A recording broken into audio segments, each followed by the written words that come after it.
সুপ্রিয় সুধী, শুভ সন্ধ্যা। সকলকে স্বাগতম রুদ্রের আরো একটি আয়োজন কবিতায় আড্ডায়। আমাদের সঙ্গে আছেন বোধন আবৃত্তি পরিষদের সাধারণ সম্পাদক প্রণব চৌধুরী এবং শিশুশিল্পী মাসতুরা মেহেরিন স্নেহা। আর কিছুক্ষণের মধ্যে আমাদের সঙ্গে যুক্ত হবে আমাদের আরো একজন শিল্পী প্রিয়ন্তী বড়ুয়া। আমাদের অনুষ্ঠানের একেবারে শুরুতেই আমরা চলে যেতে চাইবো প্রণবদার কাছে।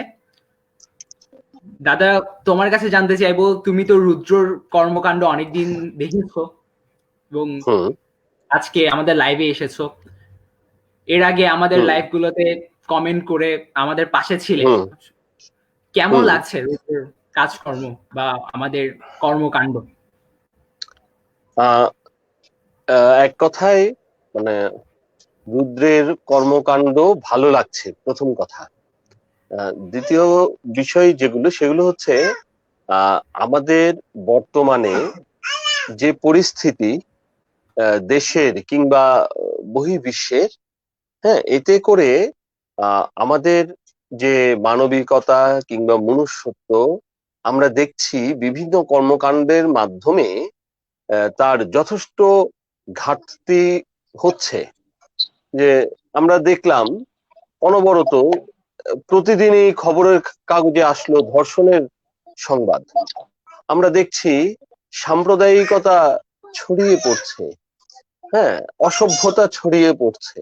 তো এই ক্ষেত্রে সাংস্কৃতিক কর্মকাণ্ড আমরা মনে করি যে সাংস্কৃতিক কর্মকাণ্ড মানুষের মনের মধ্যে একটি শান্তি বয়ে দিতে পারে এবং মানুষকে উগ্রতা থেকে দূরে রাখতে পারে, ধর্মান্ধতা থেকে দূরে রাখতে পারে। হ্যাঁ, সেই হিসেবে আমি বলবো যে রুদ্র এখন যে সাংস্কৃতিক কর্মকাণ্ডগুলো করছে অনলাইনে, সেটি যেন চলমান থাকে, এটাই প্রত্যাশা।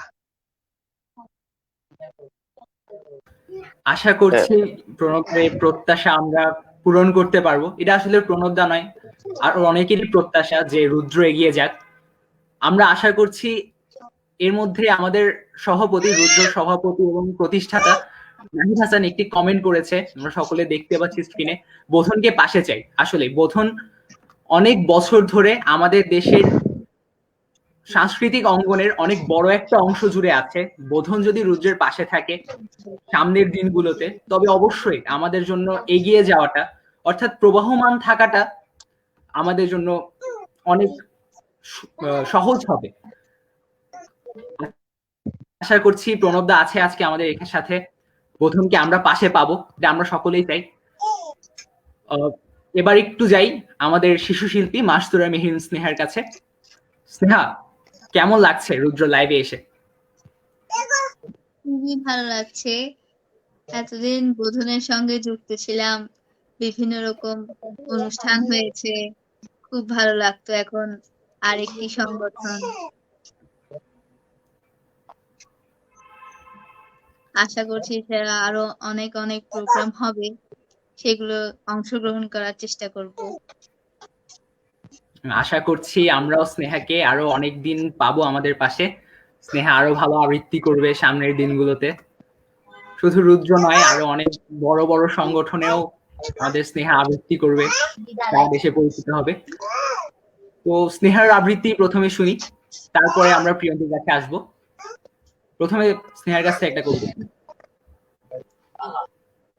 আবৃত্তি করছি কবি লুৎফর রহমান রিটনের লেখা গোবর্ধনের সংবর্ধনা।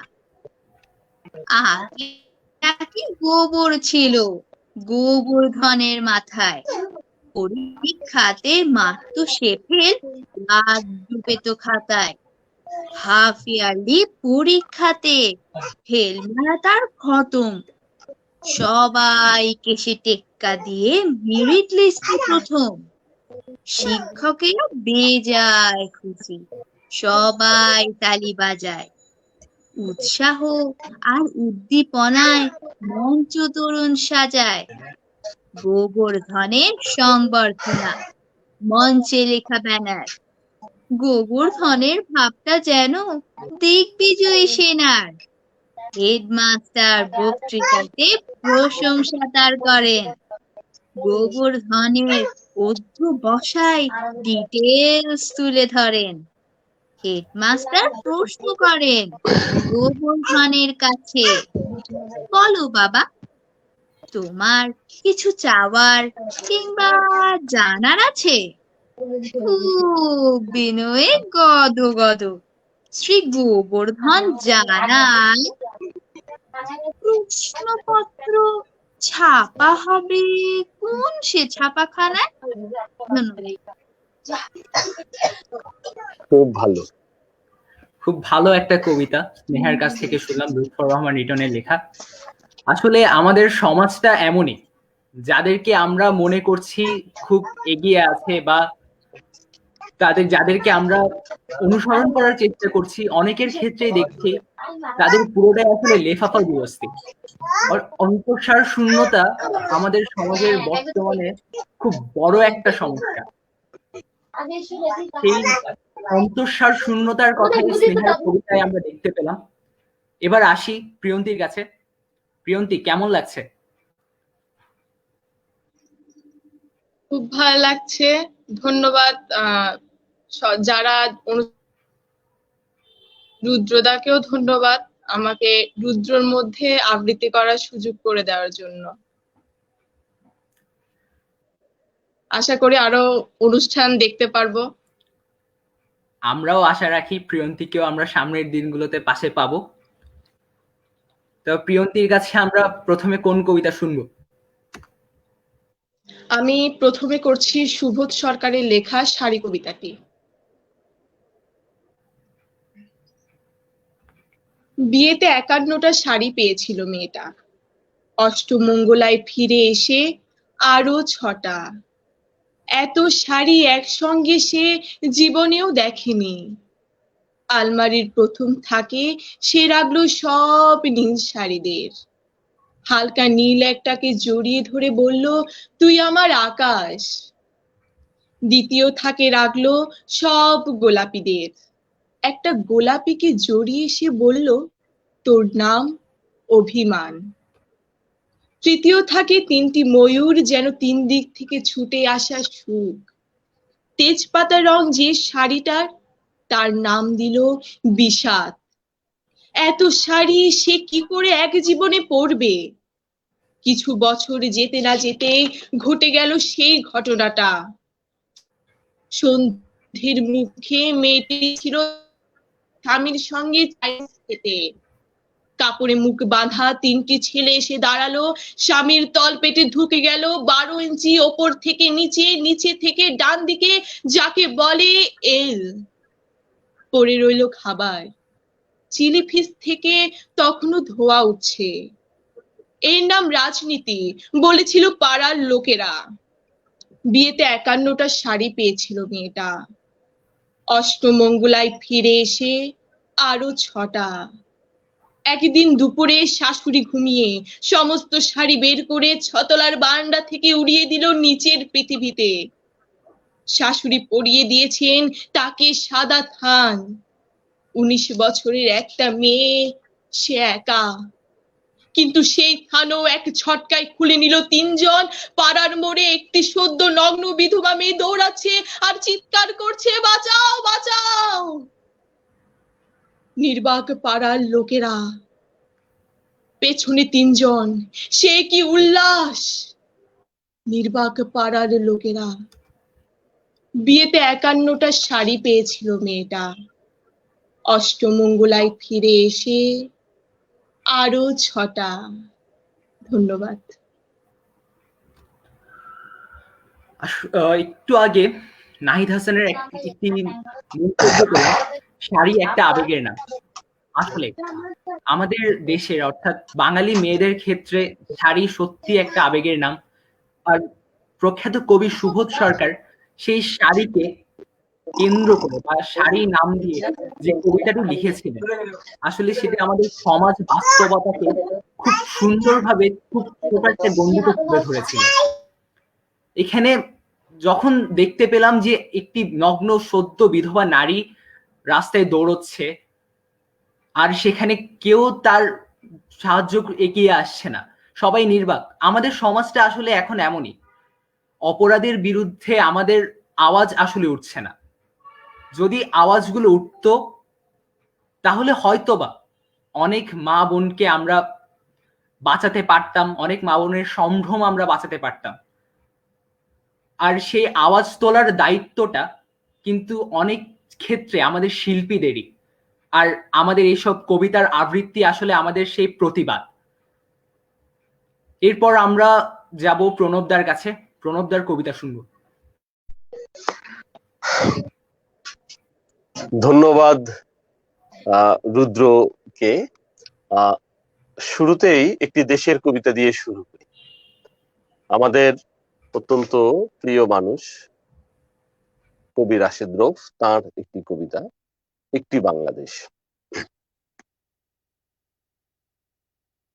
স্বপ্নে দেখি একটি নদী নিরবধি যাচ্ছে বয়ে একা, তার পাশে ঠিক একটি গ্রামে সবুজ খামে সুখের চিঠি লেখা।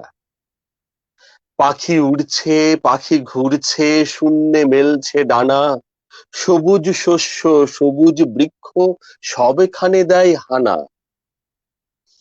স্বপ্নে দেখি একটি বাড়ি, বোনের শাড়ি, মায়ের হাসি মুখ, ভাইয়ের সকল গল্প গাথায় গর্বে ভরে বুক। ভাই দিয়েছে রক্ত এবং বোন দিয়েছে মান, অন্ধকারের বন্ধ ডোরে ডাকলো আলোর বান। বাবার মুখে ফুটলো হাসি, মায়ের মুখে কথা, আসলো ভেসে বাংলাদেশের প্রিয় স্বাধীনতা। স্বপ্নে দেখি সূর্য ও চাঁদ, অপার অবাধ রবীন্দ্রনাথ নজরুলেরই বাণী। স্বপ্নে দেখি বঙ্গবন্ধুর সোনালী মুখখানি। পল্লী কবি শিল্পাচার্য, আসাদ মতিউর, রফিক সালাম সবাই মিলে তুলছে নতুন সুর। সুরের টানে দূরের সকল বন্ধু এলো কাছে, থোকায় থোকায় নাচে। স্বপ্নে দেখি সবুজ বাগান, নীল আসমান, লক্ষ কোটি তারা, শিশির ঝরা জ্যোৎস্না ধারা মনটাকে দেয় নাড়া। মন ছুঁয়েছে সাগর পাহাড় ফুলের বাহার, মন ছুঁয়েছে সাগর পাহাড় ফুলের বাহার, আনন্দে নেই শেষ।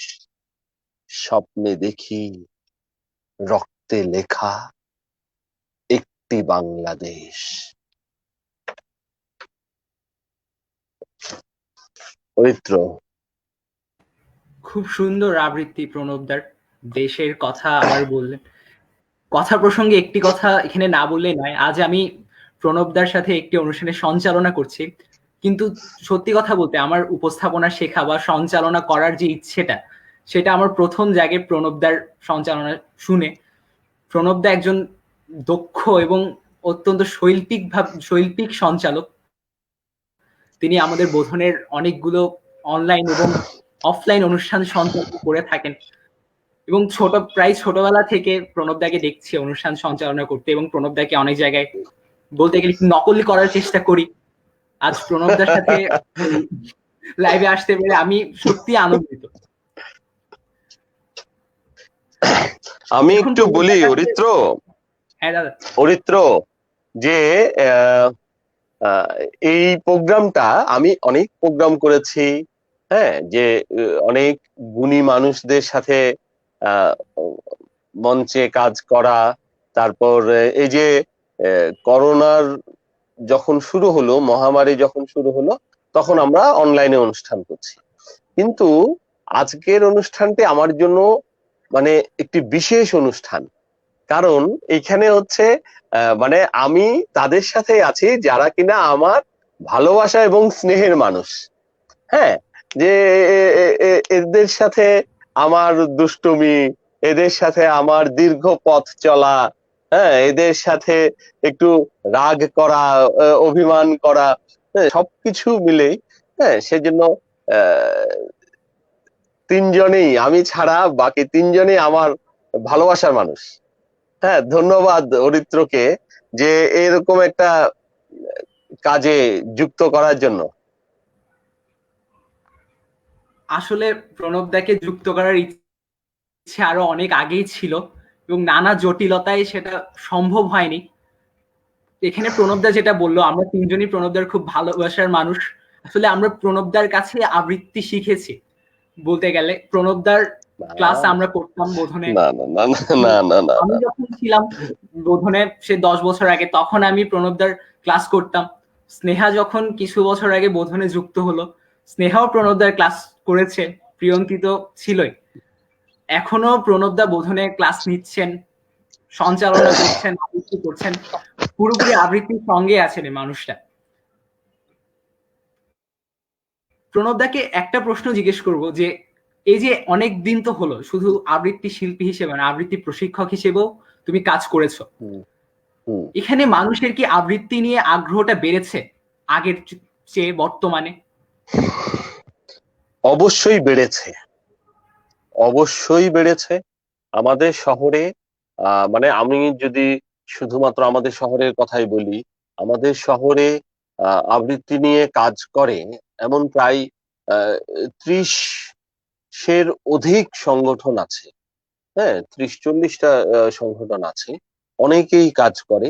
এবং সবচেয়ে আমার কাছে যেটা আহ, আহ, সবচেয়ে ভালো লাগে, আমরা যখন বিভিন্ন সংগঠনের সাথে যুক্ত হই, যেমন মানে জোটগতভাবে, কিংবা আমরা যখন আমাদের আহ আমন্ত্রণীয় বিভিন্ন সংগঠনকে আমরা যুক্ত করি, তখন আমরা দেখি যে আসলে ছেলে মেয়েরা, হ্যাঁ, আবৃত্তিটাকে নিয়ে অনেক ভাবে, অনেক চিন্তা করে, এবং সবচেয়ে বড় কথা হচ্ছে আবৃত্তির জন্য তারা সময় দেয়, আবৃত্তির জন্য তারা সময় দেয়। এবং অবশ্যই এই কথা নির্দ্বিধায় বলা যায় যে এখন শুধু চট্টগ্রামে না, সারা বাংলাদেশে আবৃত্তির চর্চা অনেক গুণ বেড়েছে। আর আহ, সারা বাংলাদেশে যে শহরগুলোতে কিংবা যে জেলাগুলোতে, যে উপজেলায় আহ, আবৃত্তি চর্চা হচ্ছে, তার মধ্যে সারা বাংলাদেশে অবশ্যই চট্টগ্রামের অবস্থানটা অনেক উন্নত। কারণ চট্টগ্রামে অনেক বেশি, চর্চাটা অনেক বেশি হয়। আমরা বলি যে কবিতার শহর চট্টগ্রাম। হ্যাঁ, এখানে অনেক গুণী কবিদের মানে গুণী কবিরা এই শহরে থাকেন কিংবা ছিলেন। এবং আমরা অনেকেই এই শহরে আবৃত্তিটা করছি। আমি এখন অবশ্যই শ্রদ্ধার সাথে স্মরণ করি, আমাদের বোধনের সভাপতি ছিলেন আমার শিক্ষক, আমার একদম স্কুল শিক্ষক, সরাসরি শিক্ষক রণজিৎ রক্ষিত, প্রয়াত আবৃত্তি শিল্পী রণজিৎ রক্ষিত। এবং এই শহরে আবৃত্তি চর্চার ক্ষেত্রে রণজিৎ রক্ষিত স্যারের একটা বিশাল আহ অবদান রয়েছে, ভূমিকা রয়েছে। এবং উনি সহ অন্যান্য যারা এই শহরে আবৃত্তির জন্য কাজ করেছেন, প্রত্যেককে আমি শ্রদ্ধা জানাই।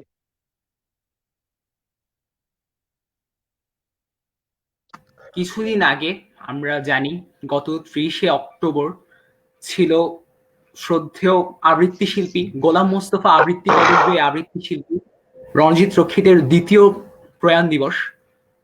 রুদ্র শ্রদ্ধার সাথে স্মরণ করে সেই মানুষটিকে, যিনি আজীবন এই আবৃত্তির জন্য, বোধন তো বটেই, বাংলাদেশের আবৃত্তি চর্চার জন্য অনেক শ্রম দিয়েছেন এই মানুষটি।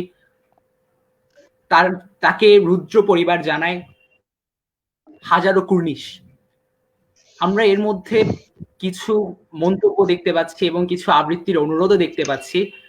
নাহিদ হাসান, রুদ্র সভাপতি, সে লিখেছে, প্রিয়ন্তীর কাছে কেউ কথা রাখেনি, কবিতাটার অনুরোধ রইল। স্নেহার কাছে লিচুচোর কবিতাটির অনুরোধও রেখেছে নাহিদ হাসান। হয়তোবা শুনবো আমরা এই দুই শিল্পীর কাছে কবিতাগুলো, অথবা পরবর্তীতে কোনো একদিন। আসলে নাহিদ, কেউ তো কথা রাখে না, 33টা বছর কেটে যায়, আমরা তো মাত্র 1.5-2 ঘন্টার অনুষ্ঠানে এসেছি। সব কথা রাখা যাবে কিনা ওটাও ভাববার বিষয়। চেষ্টা করব রাখার। এবং প্রণবদার কাছেও একটি কবিতার রিকোয়েস্ট এসেছে, আমরা দেখতে পাচ্ছি প্রণবদার কাছে আফ্রিকার প্রেমের কবিতা পাঠের অনুরোধ এসেছে। জানি না প্রণবদা শোনাবেন কিনা, দেখা যাক। আমরা কি প্রিয়ন্তীর কাছ থেকে আরেকটি কবিতা শুনবো এখন? নিশ্চয়ই। এ পর্যায়ে করছি আমার খুব প্রিয় একটি কবিতা, সুকুমার রায়ের লেখা গোপচুরি কবিতাটি। হেড অফিসের বড় বাবু, লোকটি বড় শান্ত, তার যে এমন মাথার ব্যামো কেউ কখনো জানতো?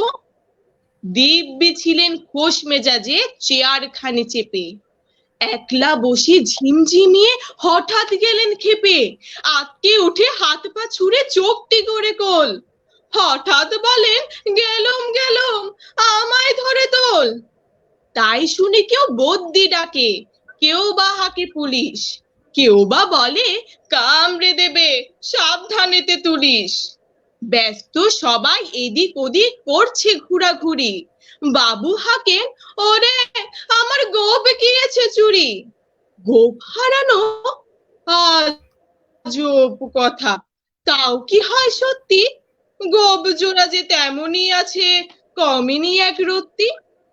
সবাই তারে বুঝিয়ে বলে সামনে ধরে আয়না, মোটেও গোপ হয়নি চুরি, কখনো তা হয় না। রেগে আগুন তেলে বেগুন তেড়ে বলেন তিনি, কারো কথার ধার ধারি নেই, সব বেটাকেই চিনি। নোংরা ছাটা খ্যাংরা ঝাঁটা বিচ্ছিরি আর ময়লা, এমন গোপ তো রাখতো জানি শ্যামবাবুদের গয়লা। এই গোপ যদি আমার বলিস, করবো তোদের জবাই। এই না বলে জরিমানা করেন তিনি সবার। ভীষণ রেগে বিষম খেয়ে দিলেন লিখে খাতায়, কাউকে বেশি লয় দিতে নেই, সবাই চড়ে মাথায়। অফিসের এই বাদর গুলোর মাথায় খালি গোবর, গোব জোড়া যে কোথায় গেল কেউ রাখে না খবর। ইচ্ছে করে এই বেটাদের গোব ধরে খুব নাচি, মূর্খগুলোর মুন্ডু ধরে কোদাল দিয়ে চাচি। গোপকে বলে তোমার আমার, গোপ কি কারো কেনা? গোফের আমি গোফের তুমি, তাই দিয়ে যায় চেনা। ধন্যবাদ। একটু মন্তব্যগুলো পড়ে আসি। নাহিদ হাসান বারবার মন্তব্য লিখছে। নাহিদ হাসান লিখেছে কথা রাখতেই হবে, 18 বছর বয়সে কথা রাখতেই হবে। আসলে 18 বছর বয়সটা এমনই, মনে হয় যে যে কথাটা দিয়েছি ওটা রাখতেই হবে, বা কোনো প্রতিজ্ঞা পূরণ করার যে আকাঙ্ক্ষা বা চেষ্টা বা দৃঢ়তা, সেটাই আসলে এই 18 বছর বয়সে আছে। কিছুদিন আগে আমাদের পাঠ্য বইয়ে 18 বছর বয়স কবিতাটি অন্তর্ভুক্ত, সেই কবিতাটি পড়াচ্ছিলেন আমাদের একজন শিক্ষক। তিনি বললেন যে 18 বছর বয়সটা এমন যে ওদেরকে ওরা হচ্ছে ফুটন্ত তেলের মতো, ওদের ভেতর যা ছেড়ে দেওয়া হবে সেটাকেই তারা একদম সুস্বাদু বা মচমচে করে ভেজে তুলবে। আর 18 বছর বয়সের পর এমন একটা সময় চলে আসে যখন আমরা আসলে কম্প্রোমাইজে চলে যাই। শুধু মনে হয় যে এটা তো না করলেও হয়, বা না এটা না করলেও বা কি এমন হবে। কিন্তু 18 বছর বয়সটা আসলে এমনই। এরকম 18 বছর বয়সের প্রাণবন্ত কিছু মানুষকে নিয়েই রুদ্রর পথ চলা। আজ যে অনুষ্ঠানটা করছি সেটার পেছনে আজকে যে শিল্পীরা রয়েছেন তাদের তো অবদান আছে, তাদের পেছনের কিছু কারিগর আছেন। যেমন এই অনুষ্ঠানটির জন্য যে পোস্টারটি তৈরি করা হয়েছিল সেটি তৈরি করেছে রুদ্র পরিচালনা পর্ষদের সহসভাপতি মির্জা মুনিয়া হোসেন মুন। তাছাড়া রুদ্র পরিচালনা পর্ষদের যে অন্যান্য সদস্যরা রয়েছেন, সাংস্কৃতিক সম্পাদক আহনাফ আল নাসিফ, সাহিত্য সম্পাদক সাদিয়া জাহান পুথি, রাজনৈতিক সম্পাদক সুরায়া নাহারিন কেয়া, তাদের সকলের শ্রমে আমাদের চলতে হয়, আমাদের এই রুদ্রর পথ চলা চলছি, এগিয়ে চলছি। সেই সঙ্গে প্রণবদা, মজুমদার বিপ্লব এবং দেশবর্ণ আবৃত্তি শিমুল মুস্তফার মতো অনেক মানুষের আশীর্বাদ এবং যে ভরসার জায়গাটা আমরা পেয়েছি যে আমাদের সঙ্গে তারা আছেন, এই ব্যাপারটা যখন আমাদের মধ্যে আসে তখন আমাদের শক্তি আসলে বেড়ে যায়। ওইভাবে আসলে চলছি। এবার চলে যাব আমাদের শিশু শিল্পী স্নেহার কাছে। স্নেহা। এ পর্যায়ে আবৃত্তি করছি কবি সুকুমার রায়ের কিছু চাই কবিতাটি। কারোর কিছু চাই গো চাই, কারোর কিছু চাই গো চাই, এই যে খোকা কি নেবে ভাই, জল ছবি আর লাট্টু লাটাই, কেক বিস্কুট লাল দেশলাই, খেলনা বাঁশি কিংবা ঘুড়ি, লেড পেন্সিল রবার ছুরি, এসব আমার বাক্সে নাই। কারোর কিছু চাই গো চাই, কারোর কিছু চাই গো চাই। বৌমা কি চাও শুনতে পাই, ছিটের কাপড় চিকন লেস, ফেন্সি জিনিস ছুঁচের কেস, আলতা সিঁদুর কুন্তলিন, কাচের চুড়ি বোতাম পিন, আমার কাছে ও সব নয়। কারোর কিছু চাই গো চাই, কারোর কিছু চাই গো চাই। আপনি কি চান কর্তা মশাই, পকেট বই খেলার তাস,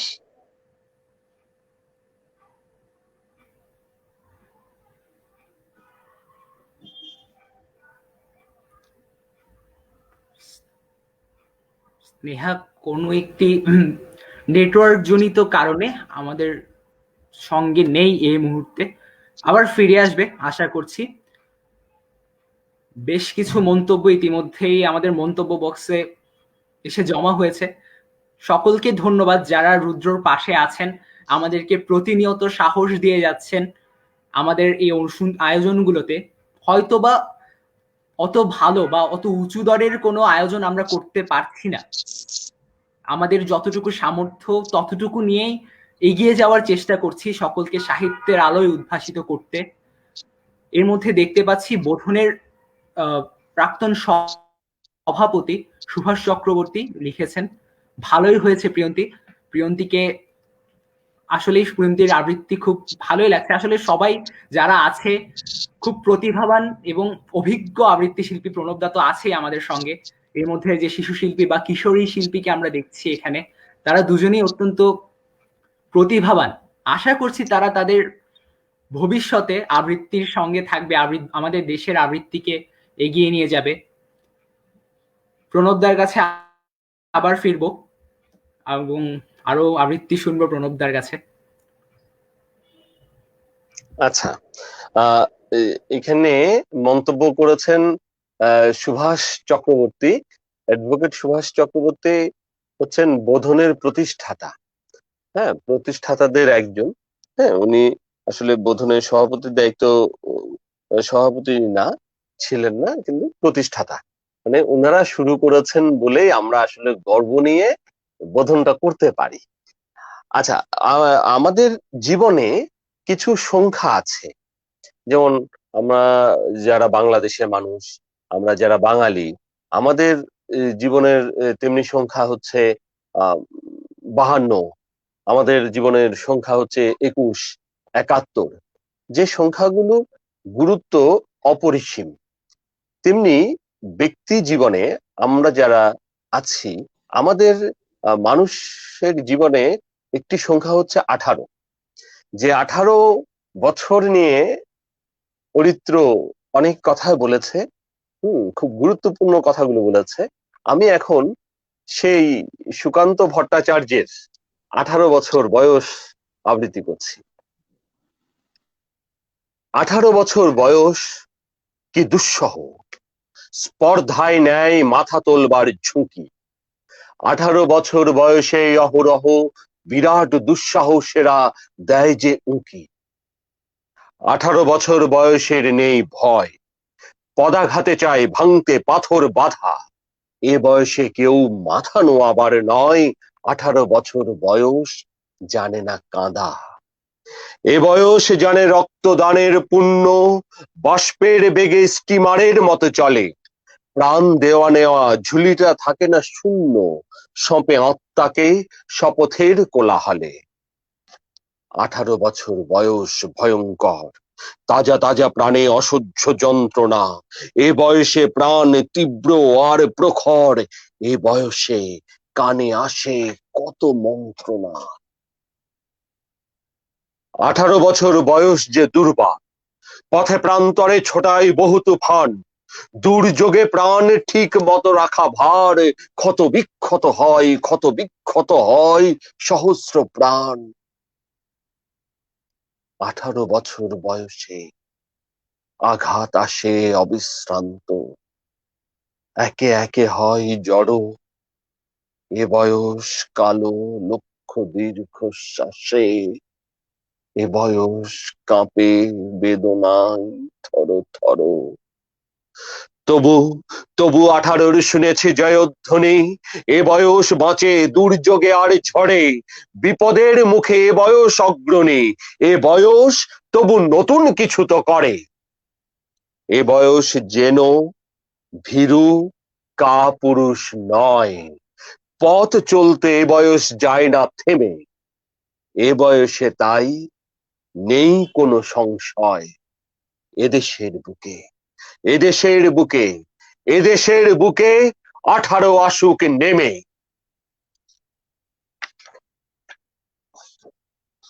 ধন্যবাদ প্রণব দাকে। এই কবিতাটি লেখা হয়েছিল আসলে সেই সময়ের প্রেক্ষাপটে, যে সময়টাতে আমাদের এই ভারত উপমহাদেশ পরাধীন ছিল। সেই পরাধীনতার সাথে লড়াই করার জন্য তারুণ্যের শক্তি দরকার ছিল, তরুণদের দরকার ছিল। সেই তারুণ্যকে জাগাতেই এই কবিতাটি লিখেছিলেন কিশোর কবি সুকান্ত। তিনি 21 বছর বয়স পর্যন্ত বেঁচে ছিলেন মাত্র। তার মধ্যেই বাংলা সাহিত্যকে যে ভালো ভালো কবিতাগুলো উপহার দিয়েছেন তা সত্যি অভিনব। আশা করছি এমন আরো অনেক তরুণ আমরা এই বাংলার বুকে পাবো, যারা সুকান্তর হয়তোবা সেই অসমাপ্ত কাজগুলোকে শেষ করে যাবে। সুকান্ত যে স্বপ্ন তার 18 বছর বয়সে দেখেছিলেন, সেগুলো হয়তো আমাদের কারোর মধ্যে দিয়েই পূরণ হবে।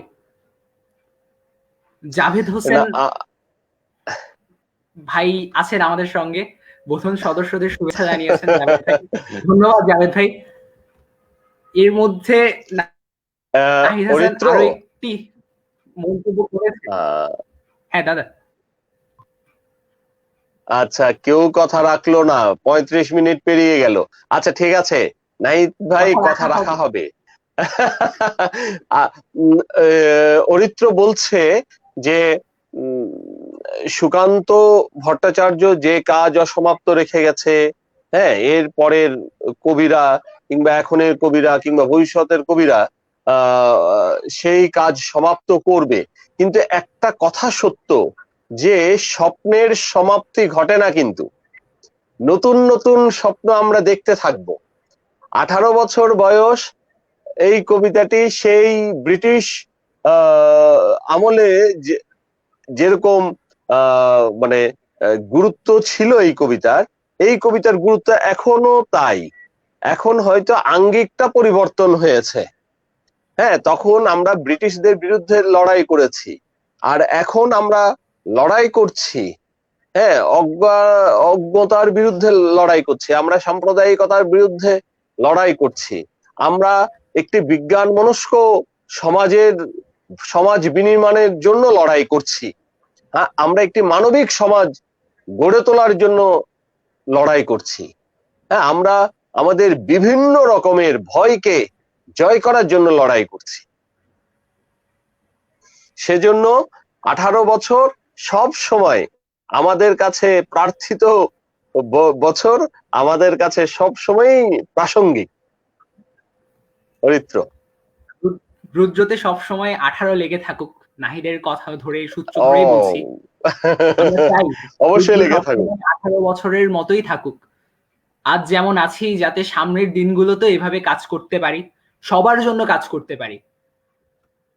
নাহিদ, তোকে আর অপেক্ষায় রাখবো না, আমরা তোর কথা আমরা রাখবো, মানে প্রিয়ন্তী তোর কথা রাখবে। প্রিয়ন্তীকে অনুরোধ করছি কবিতাটি পড়ার জন্য। করছি সুনীল গঙ্গোপাধ্যায়ের লেখা কেউ কথা রাখেনি কবিতাটি। কেউ কথা রাখিনি, ৩৩ বছর কাটলো, কেউ কথা রাখেনি। ছোটবেলায় এক বৈষ্ণবী তার আগমনী গান হঠাৎ থামিয়ে বলেছিল, শুক্লা দ্বাদশীর দিন অন্তরাটুকু শুনিয়ে যাবে। তারপর কত চন্দ্রভূ অমাবস্যা চলে গেল, কিন্তু সেই বৈষ্ণবী আর এলো না। ২৫ বছর প্রতীক্ষায় আছি। মামা বাড়ির মাঝি নাদের আলী বলেছিল, বড় হও দাদু ভাই, তোমাকে আমি ৩ প্রহরের বিল দেখাতে নিয়ে যাব, যেখানে পদ্ম ফুলের মাথায় সাপ আর ভ্রমর খেলা করে। নাদের আলী, আমি কার কত বড় হব? আমার মাথায় ঘরের ছাদ ফুঁড়ে আকাশ স্পর্শ করলে তারপর তুমি আমায় ৩ প্রহরের বিল দেখাবে? একটাও রয়্যাল গুলি কিনতে পারিনি কখনো। লাঠি লজেন্স দেখিয়ে দেখিয়ে চুষেছি লস্কর বাড়ির ছেলেরা। ভিখারির মতো চৌধুরীদের গেটে দাঁড়িয়ে দেখেছি ভেতরে রাস উৎসব। অবিরল রঙের ধারার মধ্যে সুবর্ণ কঙ্কর পরা ফর্সা রমণীরা কত রকম আমোদে হেসেছে, আমার দিকে তারা ফিরেও চায়নি। বাবা আমার কাঁধ ছুঁয়ে বলেছিল, দেখিস একদিন আমরাও। বাবা এখন অন্ধ, আমাদের দেখা হয়নি কিছুই। সেই রয়েল গুলি, সেই লাঠি লজেন্স, সেই রাস উৎসব আমায় কেউ ফিরিয়ে দেবে না। বুকের মধ্যে সুগন্ধি রুমাল রেখে বরুণা বলেছিল, যেদিন আমায় সত্যিকারের ভালোবাসবে সেদিন আমার বুকেও এরকম আতরের গন্ধ পাবে। ভালোবাসার জন্য আমি হাতের মুঠোয় প্রাণ নিয়েছি, দুরন্ত ষাঁড়ের চোখে বেঁধেছি লাল কাপড়, বিশ্ব সংসার তন্ন তন্ন করে খুঁজে এনেছি ১০৮টা নীল পদ্ম, তবু কথা রাখিনি বরুণা। এখনো তার বুকে শুধুই মাংসের গন্ধ। এখন সে যে কোনো নারী। কেউ কথা রাখেনি, ৩৩ বছর কাটলো, কেউ কথা রাখেনি। ধন্যবাদ। ধন্যবাদ প্রিয়ন্তীকে। নাহিদ হাসান আবার বলছে, 18 বছর অপেক্ষায় আছি সাম্যবোধে উদ্ভাসিত একটি সমাজের। হয়তোবা 18 বছর অপেক্ষা করেছি, আরো কিছু বছর অপেক্ষা করব, কিন্তু সাম্যবোধে উদ্ভাসিত একটি সমাজ অবশ্যই উপহার দেব আমরা। এটা আমাদের যারা তরুণ সমাজ, যারা এখন কিশোর 18 বছর বয়সে আছি, এটা তাদের দায়িত্ব।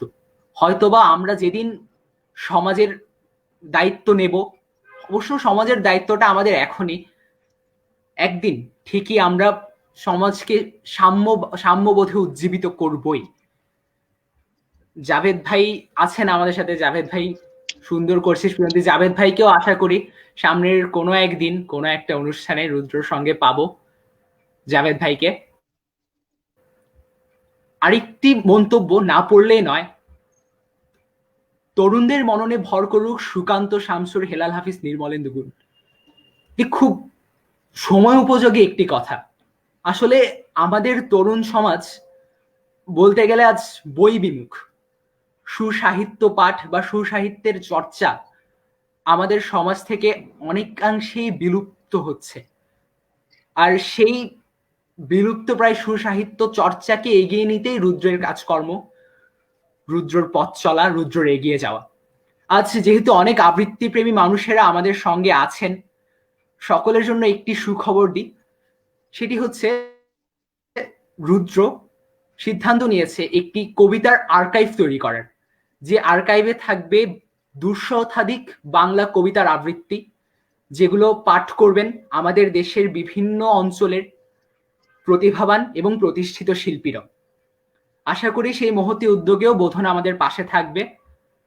খুব সুন্দর একটি আবৃত্তির আর্কাইভ তৈরি করব আবৃত্তি প্রেমী মানুষদের জন্য। আবৃত্তি প্রেমী মানুষরা তাদের পছন্দের কবিতাগুলো সেখানে পাবেন, সেই আশা রাখছি। আশা করি সফল হব।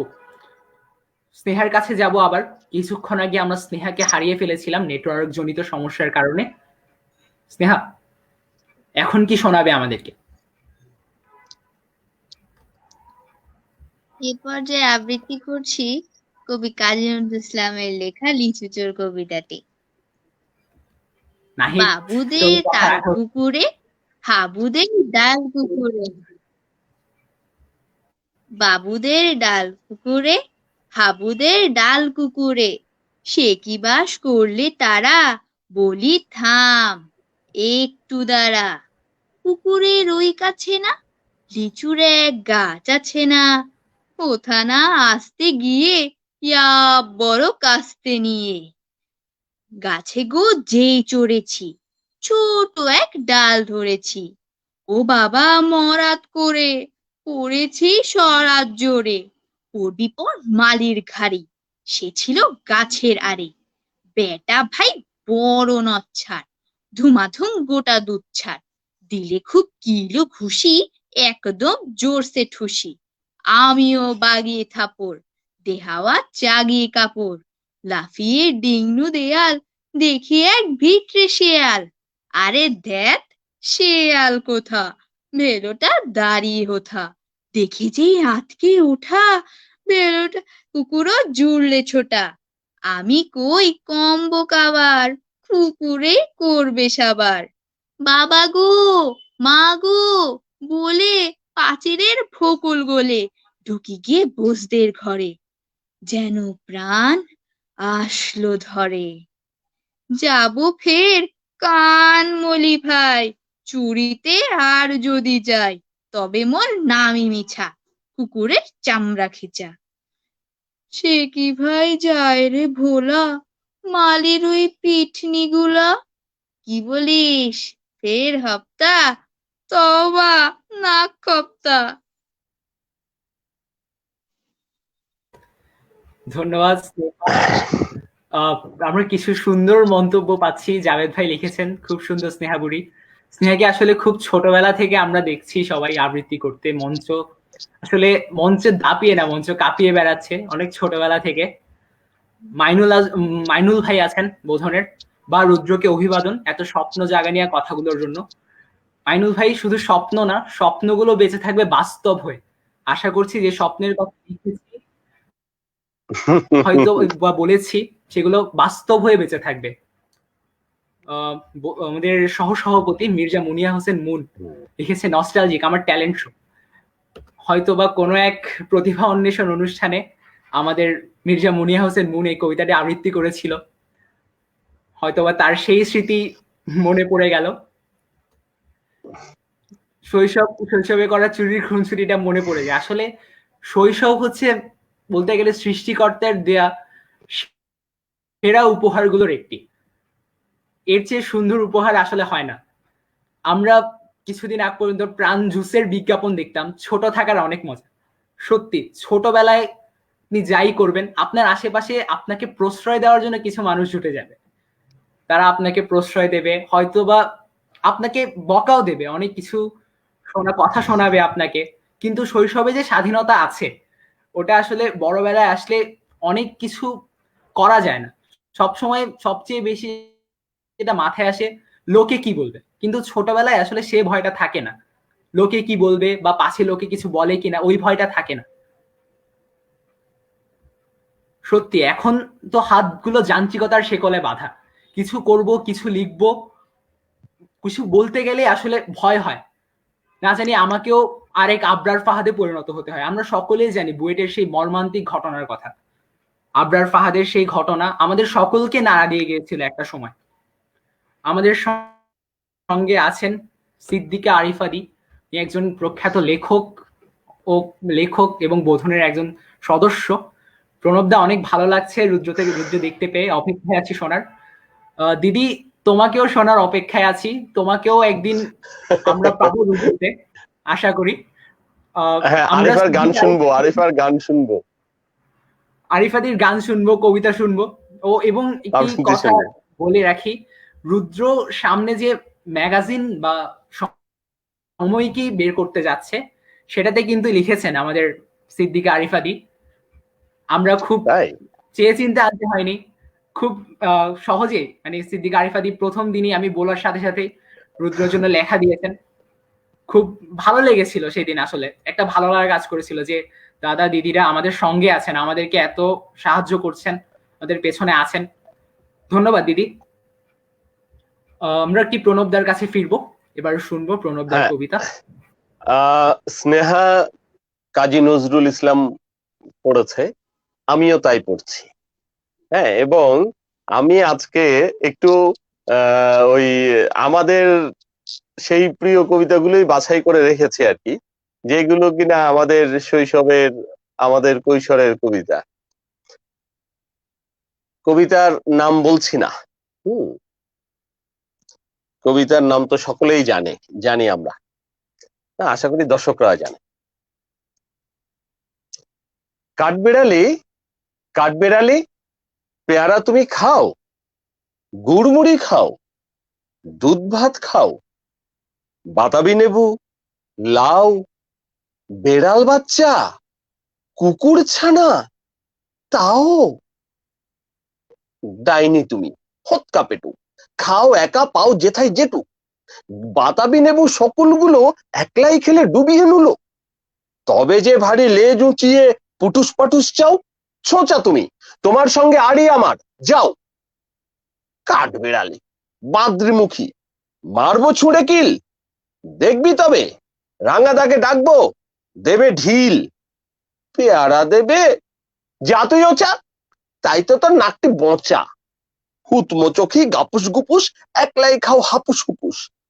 পেটে তোমার পিলে হবে, কুড়ি কুষ্টি মুখে। হে ভগবান, হে ভগবান, একটি পোকা যাস পেটে ওর ঢুকে।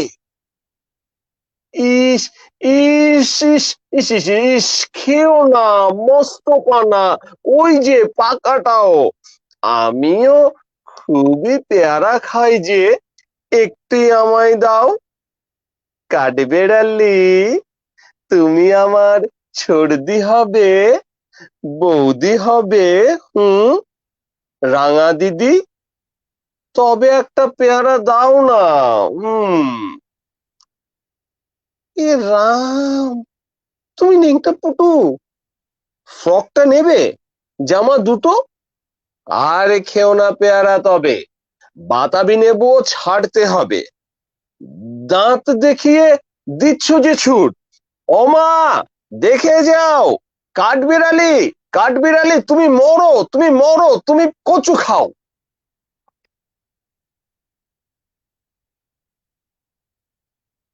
জাভেদ ভাই একটি মন্তব্য আমরা এখন স্ক্রিনে দেখতে পাচ্ছি, ডাইনি তুমি হত্যা পেটু। সুন্দর। আসলে জাভেদ ভাই নিজেও কিন্তু একজন মানে কবিতা বা হাস্যরসাত্মক কবিতার একজন মানে মাস্টার বলা যেতে পারে। Master master. জাভেদ ভাই যেদিন অবশ্যই। আসবেন ওই দিনও হয়তো এমন সুন্দর কিছু কবিতা আমরা শুনবো, আশা রাখছি। আজকে অনুষ্ঠানের মাধ্যমে জাভেদ ভাইকে অনুরোধটা করে রাখলাম আসলে। এবার নাহিদ হাসানের আরেকটা মন্তব্য, শাড়ি নিয়ে তো কবিতা হলো, পাঞ্জাবি নিয়ে কোনো কবিতা না পড়লে নাহিদ, আমাদের জীবনটাই অনেক সময় অপূর্ণ রয়ে যায়, আর এখানে একটা লাইভে সব আশা পূর্ণ করার চেষ্টা আসলে খুব কঠিন হয়ে পড়ে সবার জন্য। মাইনুল ভাই সব সময় আছেন আমাদের সঙ্গে, এই মানুষটা আমাকে অনেক সাহায্য করেছেন রুদ্রর ব্যাপারে, সঙ্গে থাকেন সব সময়। মাইনুল আজম চৌধুরী ভাইকে অনেক ধন্যবাদ। সিদ্দিক আরিফাদি, প্রণবদা আমার হাসি কান ছাড়িয়ে মাথার পেছনে চলে গেল, খুব খুব উপভোগ করেছে, আমরা সকলেই উপভোগ করেছি প্রণবদার আবৃত্তি। রিফাত ফাতিমা তেনসিকে দেখতে পাচ্ছি, তিনিও বোধনের একজন সদস্য। খুব কি সুন্দর শুনছিলাম প্রণবদা। ধন্যবাদ ধন্যবাদ আছে, রুদ্রর পক্ষ থেকেও শুভকামনা রইল সব সময় আমাদের সব শিল্পীর জন্য, যারা রুদ্রর সঙ্গে আছেন সকলের জন্য আমাদের শুভকামনা সব সময় থাকবে। সকলকে নিয়ে আমাদের পথ চলা, সকলকে নিয়েই আমাদের সাহিত্যের আলোয় উদ্ভাসিত হওয়া। কবিতা শোনার পর আমার ছোট ভাই চলে আসছে। আসলে আমাদের যারা ছোট, আমাদের চেয়ে যারা ছোট, তাদেরকে কবিতায় আগ্রহী করাটা খুব কঠিন হয়ে পড়ে, খুব কঠিন। প্রণবদা জানবে, প্রণবদার দুটো ছেলে আছে আমরা জানি, তাদেরকে কবিতা আসলে প্রণবদা কখনো আবৃত্তি করানোর চেষ্টা করেছে কিনা আমি জানি না। আমি আসলে আমার ছোটদেরকে আবৃত্তি করানোর চেষ্টা অনেক করেছি, কিন্তু অতটা সফল হয়নি কখনো। জানি না প্রণবদা কিভাবে ছোটদের বিভাগে ক্লাসগুলো নিয়ে থাকে, আমি জানি না, এখনো আমি নিজেও জানি না প্রণবদা কিভাবে আমাদের সময় আমাদেরকে সামলাতো। দাদা, কোনো অভিজ্ঞতার কথা কি একটু আমরা শুনবো? আহ, অভিজ্ঞতা বলতে আসলে আহ, ছোটদের কাছে ছোটদের সাথে কাজ করাটা দারুণ একটা ব্যাপার। হ্যাঁ, এবং তাদের কাছ থেকে আসলে অনেক কিছু আমি অন্তত শিখি, আমি জানি। এমনও হয়েছে যে রিহার্সাল হচ্ছে, বোধনের কথাই বলছে, রিহার্সাল হচ্ছে, আমার কাঁধে একজন বসে আছে। হ্যাঁ, এমনও হয়েছে মানে পিঠের উপর উঠে বসে আছে, অথচ এখানে আমি রিহার্সাল করাচ্ছি। যারা বসে আছে তারাও এখন আহ, অনেক বড়, আমাদের অনেক, সেই ডাক্তার নাইমা, ডাক্তার সুনন্দা, হ্যাঁ, এত দুষ্টুমি করা হতো। আর আমার বাচ্চার কথা বলা হচ্ছে, আমার ছেলে একজন, হ্যাঁ, আমি তাকে একটু চেষ্টা করাই আর কি, চেষ্টা করি যে সে একটু আবৃত্তিটা করুক, সে আমাকে পাত্তাও দেয় না। হ্যাঁ, মাঝে মাঝে কোনো কবিতায় আমি তার সাথে করেছি, হয়তো সে 2-4টা লাইন বললো, সে লাইনটা বলে এমন একটা ভাব করে যে যে যে তোমার কাজ একটা করে দিলাম আমি, যে বাবা তোমার একটা কাজ করে দিয়েছি, একটু এরকম আর কি তার বিষয়। আর ওই যখন আমি লাইভে কাজ করি ঘরে বসে, কিংবা রেকর্ডিং করি, হ্যাঁ, এমনও হয়েছে যে একটা রেকর্ডিং আমার 20 বারও করতে হয়েছে, কারণ ওর মনোপুত হয় না, ওর পোশাক মনোপুত না হলে হবে না, ওর আবার আমার আবৃত্তি পছন্দ না হলে হয় না, এই কারণে অনেকবার করতে হয়। কিন্তু সে নিজে খুব একটা আবৃত্তি করে না। তো আমি চিন্তা করছি যে না, সে আসলে দেখুক, তারা দেখুক যে আমরা প্রণবদা যেটা প্রাণম কি শুনছে আসলে এই অনুষ্ঠানটা? এখন সম্ভবত সে শুনছে না, আমি আসলে বাসায় নেই, আমি গ্রামে এসেছি। ও আচ্ছা। আর এই সময়টা আসলে তার পড়ার সময়, 24 ঘন্টাতে সম্ভবত সে 24 মিনিট পড়ে আর কি। সে 24 মিনিট পড়ার জন্য মনে করো 3 ঘন্টা সে পড়ার টেবিলে থাকে, 24 মিনিটের পড়ার জন্য সর্বোচ্চ 3 জাভেদ ঘন্টা ভাই সময় একটু তাকে মন্তব্য। দিতে হয়। দেখছি ছোটদের সাথে কাজ করা খুব মজার কিন্তু কঠিন। আসলে হ্যাঁ, এই ছোটদের সাথে কাজ করার কিন্তু মজাটা আসলে আসলে যে মজাটা হয় সেটা সেই কাঠিন্যকে, কাজের কাঠিন্যকে আসলে অনেকটা কমিয়ে দেয়। ছোটদের সাথে কাজ করে আমরা যেভাবে শেখাতে পারবো ওদেরকে, বা ওরা যত তাড়াতাড়ি নিতে পারবে, বড়রা কিন্তু তত তাড়াতাড়ি নিতে পারে না। যেমন আমি আমার নিজের কথাই বলি, যখন আমি স্নেহার বয়সে ছিলাম বা আরো ছোট ছিলাম, তখন একটা কবিতা খুব সহজে আমি, দাদারা যেভাবে নির্মাণটা করে দিত, আমি নির্মাণটা তুলতে পারতাম। কিন্তু এখন যখন নিজে নির্মাণ করতে যাই বা অন্য কারোর জন্য কোনো একটা কবিতা তাকে নির্মাণ করে দিতে চাই, তখন গিয়ে আসলে বুঝি যে কতটা কঠিন সময় পার করে এসেছি, কতটা সহজেই একটা সময় কাজগুলো করতে পারতাম, আর এখন কতটা কঠিন হয়ে দাঁড়িয়েছে জিনিসগুলো। একটা জাফরিন জালাল আছেন, উনি বোধনের একজন ও পুরনো, এই না হাসলে রাঞ্জা, কবিতা পড়ো। আসলে প্রণবদা মজার মানুষ, প্রণবদা যদি না হাসান তাহলে আসলে হয় না। না না, এই জাফরিন জালাল হচ্ছে বোধনে, হ্যাঁ, বোধনে কিন্তু সে আমার জ্যেষ্ঠ, সে বোধন আবৃত্তি স্কুলের প্রথম আবর্তনের শিক্ষার্থী, আমি দ্বিতীয় আবর্তনের শিক্ষার্থী। হ্যাঁ, এবং অনেক বড় মনের মানুষ, এবং তারা পারিবারিক ভাবেই বাংলাদেশের মুক্তিযুদ্ধে তাদের পরিবারের অবদানও কিন্তু অপরিসীম।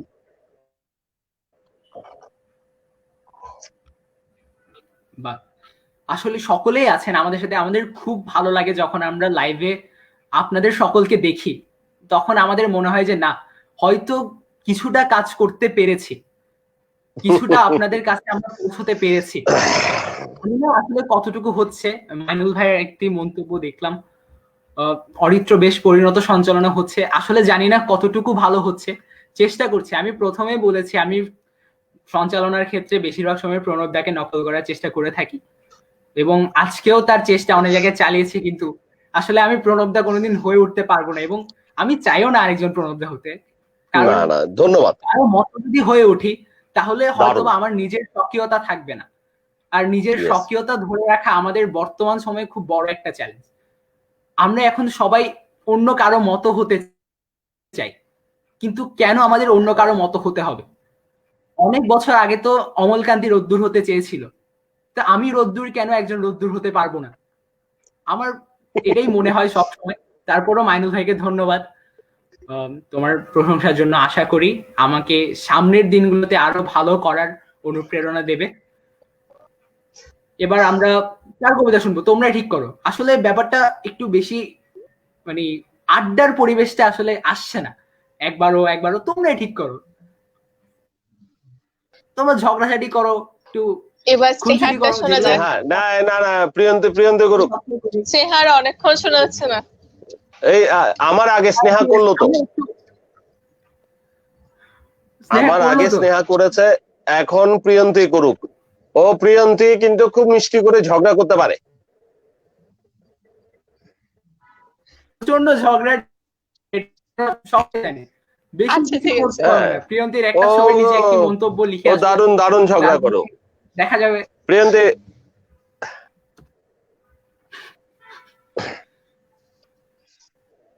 আমি সুকুমার রায়ের লেখা সৎপাত্র কবিতাটি করছি তাইলে।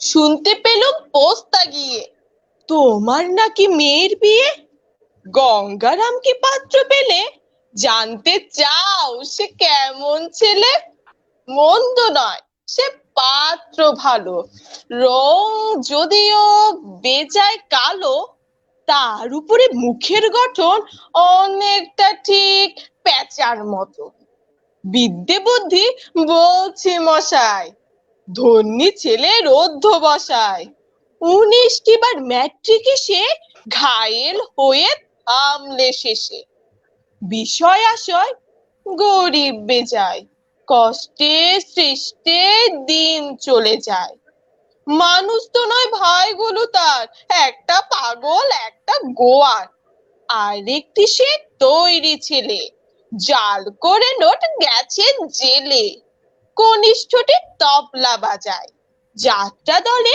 5 টাকা পায়, গঙ্গারাম তো কেবল ভোগে পাণ্ডু জ্বর আর পিলের রোগে, কিন্তু তারা উচ্চ ঘর, কংস রাজের বংশধর, শ্যামলাহিরি বনগ্রামের কি যেন হয় গঙ্গারামের, যা হোক এবার পাত্র পেলে, হ্যাঁ মন কি আর মন্দ ছেলে। ধন্যবাদ। আমাদের নাহিদ হাসানের আরেকটি মন্তব্য, খুব সুন্দর একটা মন্তব্য, সৎপাত্রের সংজ্ঞা জানতে চাই, সামনের দিনে কাজে লাগবে। নাহিদ হাসান ভাই, তুই আসলেই সৎপাত্র, তোর আর সংজ্ঞার তেমন কোনো প্রয়োজনীয়তা বা আবশ্যিকতা আমি দেখছি না আপাতত। তবে ওই প্রিয়ন্তী যেহেতু সৎপাত্র কবিতাটা পড়লো, প্রিয়ন্তীর কাছ থেকে জেনে নিস। আমরাও সামনে জানতে পারবো প্রিয়ন্তী যদি কোনোদিন স্বয়ংবরা হয় কিরকম সৎপাত্র সে বেছে নেবে। জাভেদ ভাইয়ের মন্তব্যটি আসলে না পড়লে নয়, প্রিয়ন্তী সাংঘাতিক। আসলে আমরা এটা বুঝতে পারি যখন আমরা বোধনের রিহার্সেলে বা অনুষ্ঠানের সময় মঞ্চের পেছনে থাকি, তখন আমরা বুঝতে পারি আসলে বোধন একটি পরিবারের মতো কাজ করে। ওখানে সবার সাথে সবার খুনছুটি, ঝগড়াঝাটি, হাসি ঠাট্টা, খাওয়া দাওয়া সবই হয়। এর মধ্যে ঝগড়াঝাটিতেও এমন ভাবে হয়, মানে ঝগড়াঝাটি গুলো আমাদের অনেক শৈল্পিক মাত্রা পায় অনেক সময় গিয়ে। সেই সময়গুলোর কিছু স্মৃতি আমি প্রিয়ন্তীর কাছে একটু জানতে চাইবো। তোর সাথেও কয়েকটা অনুষ্ঠানে আমি ছিলাম, করেছি একসাথে আমরা অনুষ্ঠান, একটু যদি আমাদেরকে শোনাস এসব কথা। আসলে বোধনের সাথে তো অনেক বছর যাবত, মানে অনেক বলতে 5-6 বছর যাবত আছি। অনেক স্মৃতি রয়েছে, কিন্তু তোমার সাথেও রয়েছে, কিন্তু প্রথম যে 2 বছরের মধ্যে একটি প্রোগ্রাম হয়েছিল আমাদের আবোল তাবোল, সেখানে শুধুই ছিল ছোটদের পরিবেশনা, বাচ্চাদের পরিবেশনা নিয়ে বাচ্চাদের উপস্থাপনা, বাচ্চাদের বড়রা সাহায্য করেছে, বড়রাই সবকিছু করেছে, কিন্তু উপস্থাপনা পরিচালনা মানে উপস্থাপনা অনুষ্ঠানটি করা সবকিছু বাচ্চাদের ছিল। শ্রেহাও ছিল সেই প্রোগ্রামটিতে আবোল তাবোলে। সেখানে মানে একটা 3 থেকে 4 ঘন্টা ধরে একটা জায়গায় বসে প্রোগ্রাম করা, মঞ্চে কেউ নামা কেউ উঠা, মানে সবকিছু নিয়ে আসলে। আর যে ভিতরে যে ঝগড়াঝাটি, ওটা আসলে ঝগড়াঝাটি বলে না, ওইটা দুষ্টামি বলে, ওটাকে ঝগড়াঝাটি বলে না, ওটাকে দুষ্টামি বলে মূলত। যে বাচ্চাদের সাথে বাচ্চাদের মিলামেশা, একটু দুষ্টামি, এইটুকুই। আর বলতে গেলে জাফরিন জানাল এখন একটি মন্তব্য বর্তমানে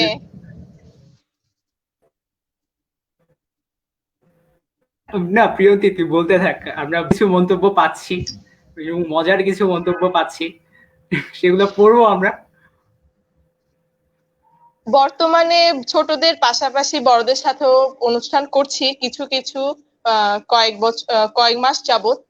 সেখানেও বড়দের সাথেও খুব মজা, একসাথে রিহার্সাল করা, মজা করে রিহার্সাল করা, বড়রাও আছে এখানে, প্রণব মামা আছে, তারপর সাথে জাভেদ ভাইয়েরাও আছে, সকলের সাথে অনুষ্ঠান করা। মানে একটা পরিবার ধরতে গেলে বোধন আমার দ্বিতীয় পরিবার যেটাকে বলে সেটা হচ্ছে বোধন। বোধনের সাথে স্মৃতি বলতে গেলে আসলে শেষ হবে না, অনেক স্মৃতি রয়েছে। আসলে স্মৃতির ঝাঁপি খুললে অনেক কিছু বেরিয়ে পড়ে। বোধনের অনেক সাথে কিছুই 10 রয়েছে। বছরের পথ চলা আমার, সেই ছোট থেকে প্রণব দাকে দেখছি, জাভেদ ভাই, মাইনুল ভাই, সবাইকেই দেখছি। তারপরে ধীরে ধীরে ওই দলে প্রিয়ন্তী, স্নেহা ওরাও যোগ হলো, ওদেরকে পেলাম। এখন যে জিনিসটা সবচেয়ে বেশি উপভোগ করি সেটা হচ্ছে এখন আমি বোধনে আবার ছোট হয়ে গেছি। ব্যাপারটা কিভাবে, একটা সময় যখন আমি বোধনে প্রথম আসি, তখন যখন আমাকে ক্লাসরুমে বসিয়ে দেওয়া হলো, তখন আমি দেখলাম তখন বোধনে এই ছোটদের জন্য একটা বিভাগই ছিল, একদম যারা ক্লাস 1 থেকে শুরু করে 9 পর্যন্ত সবার জন্য একটা বিভাগ ছিল, এবং বড়রাই বেশি ভর্তি হতো তখন। আমার কয়েকজন সহপাঠী ছিল, তারা ভর্তি হয়েছিল আমার সঙ্গে, ক্লাস করতাম, অনেক কিছুই বুঝতে পারতাম না, বড়রা তখন অনেক অনেক সাহায্য করতো আমাদেরকে ক্লাসের নোটগুলো লিখে দেওয়া বা বুঝিয়ে দেওয়া জিনিসগুলো ক্লাসের পর। তখন অনেক বড় বড় শিল্পীদের সান্নিধ্য পেয়েছি। ইন্দিরা চৌধুরী, প্রয়াত আবৃত্তি শিল্পী ইন্দিরা চৌধুরীর একটি ক্লাসের কথা আমার এখনো মনে পড়ে। তিনি মূলত আবৃত্তিতে সারগামের ব্যবহারটি বুঝাচ্ছিলেন আমাদের, এবং সেই ক্লাসে আমি কিছুই বুঝিনি, এবং সেই ক্লাসে আমার যে বড় যারা ছিলেন তাদের সাহায্যের কথা আমি এখনো ভুলতে পারি না। জাভেদ ভাইয়ের একটি মন্তব্য আমি এখন পড়বো। প্রিয়ন্তীর তৃতীয় পরিবার কোথায় রে? শ্বশুর বাড়ি? জাভেদ ভাই এটার উত্তর প্রিয়ন্তী জানে, আমরা জানি না। সেটা এই লাইভে না হলেও কোনো একটা সময় পরে তুমি জেনে নিও। তৃতীয় পরিবার এখনো কোথাও জানি না, তৃতীয় পরিবারের কথা এখনো জানি না। আপাতত 2টা পরিবারের মধ্যে দ্বিতীয় পরিবারটা বোধন। এখানে নাহিদ একটি মন্তব্য করেছে, খুব সুন্দর একটি মন্তব্য। পৃথিবীর সবচেয়ে সুন্দর আর সাবলীল কবিতা হলো মানুষ, স্রষ্টা রচিত শ্রেষ্ঠ কবিতা হলাম আমরা। এই প্রসঙ্গে একটা কথা না বললে নয়, বিখ্যাত ফরাসি বীর নেপোলিয়নের একটি মন্তব্য। তিনি বলেছিলেন, সারা পৃথিবী ঘুরে অনেক রকম গাছপালা, পশু পাখি, ফল মূল এসব দেখলাম, কিন্তু মানুষের চেয়ে বৈচিত্র্যময় আর কোনো কিছু খুঁজে পেলাম না। নাহিদ হাসান অনুরোধের পর অনুরোধ করেই যাচ্ছে। তার আরো একটি অনুরোধ আমরা দেখলাম, রোদ্দুরের মুখে অমলকান্তি কবিতাটি শুনতে চাই। এখানে প্রণব দা আছে, সবাই আছে। তারপর যেহেতু যদিও আমি আজকে আবৃত্তি করার জন্য এখানে আসিনি, সঞ্চালনার দায়িত্ব নিয়ে এখানে বসলাম, আসলে আড্ডা দিতে বসলাম। সঞ্চালনা ওটা তুমিও আবৃত্তি করো, তুমিও। হ্যাঁ, রুদ্রদাও করো। এখন বলছে রোদ্দুর করুক। চেষ্টা করছি অমলকান্তি, নীরেন্দ্রনাথ চক্র অমলকান্তি করার। অমলকান্তি আমার বন্ধু, স্কুলে আমরা একসঙ্গে পড়তাম। রোজ দেরি করে ক্লাসে আসতো, পড়া পারতো না। শব্দরূপ জিজ্ঞেস করলে অমন অবাক হয়ে জানলার দিকে তাকিয়ে থাকতো যে দেখে ভারী কষ্ট হতো আমাদের। আমরা কেউ মাস্টার হতে চেয়েছিলাম, কেউ ডাক্তার, কেউ উকিল। অমলকান্তি সেসব কিছু হতে চায়নি। সে রোদ্দুর হতে চেয়েছিল। ক্ষান্ত বর্ষণ, কাক ডাকা বিকেলের সেই লাজুক রোদ্দুর, জাম আর জামদুরের পাতায় যা নাকি অল্প একটু হাসির মতো লেগে থাকে। আমরা কেউ মাস্টার হয়েছি, কেউ ডাক্তার, কেউ উকিল। অমলকান্তি রোদ্দুর হতে পারেনি। সে এখন অন্ধকার একটা ছাপাখানায় কাজ করে। মাঝে মধ্যে আমার সঙ্গে দেখা করতে আসে, চা খায়, এটা ওটা গল্প করে, তারপর বলে, উঠি তাহলে। আমি ওকে দরজা পর্যন্ত এগিয়ে দিয়ে আসি। আমাদের মধ্যে যে এখন মাস্টারি করে অনায়াসে সে ডাক্তার হতে পারত। যে ডাক্তার হতে চেয়েছিল, উকিল হলে তার এমন কিছু ক্ষতি হতো না। অথচ সকলেরই ইচ্ছে পূরণ হলো এক অমলকান্তি ছাড়া। অমলকান্তি রোদ্দুর হতে পারেনি। সেই অমলকান্তি রোদ্দুরের কথা ভাবতে ভাবতে ভাবতে ভাবতে যে একদিন রোদ্দুর হতে চেয়েছিল। আসলে আমরা সকলেই রোদ্দুর হতে চাই, একটু অন্য কিছু করার চেষ্টা করি, কিন্তু ওই যে একই সমস্যা, লোকে কি বলবে, সমাজের ভয়। সমাজের ভয় আসলে আজ আমাদের অন্যরকম কিছু করতে বাধা হয়ে দাঁড়ায় বারবার। কেন জানি আমাদের সব সময় যদি আমরা এখন মনে করি যে না, আমি ডাক্তারি পড়বো না, ইঞ্জিনিয়ারিং পড়বো না, খুব সাধারণ ভাবে জীবন যাপন করব বা একটু অন্যরকম হব, আমরা কি অন্যরকম হওয়ার চেষ্টা করলেই সমাজ আমাদের গায়ে বাউন্ডুলে, পাগল, ছন্ন ছাড়া এসব ট্যাগ ডেকে দিচ্ছে।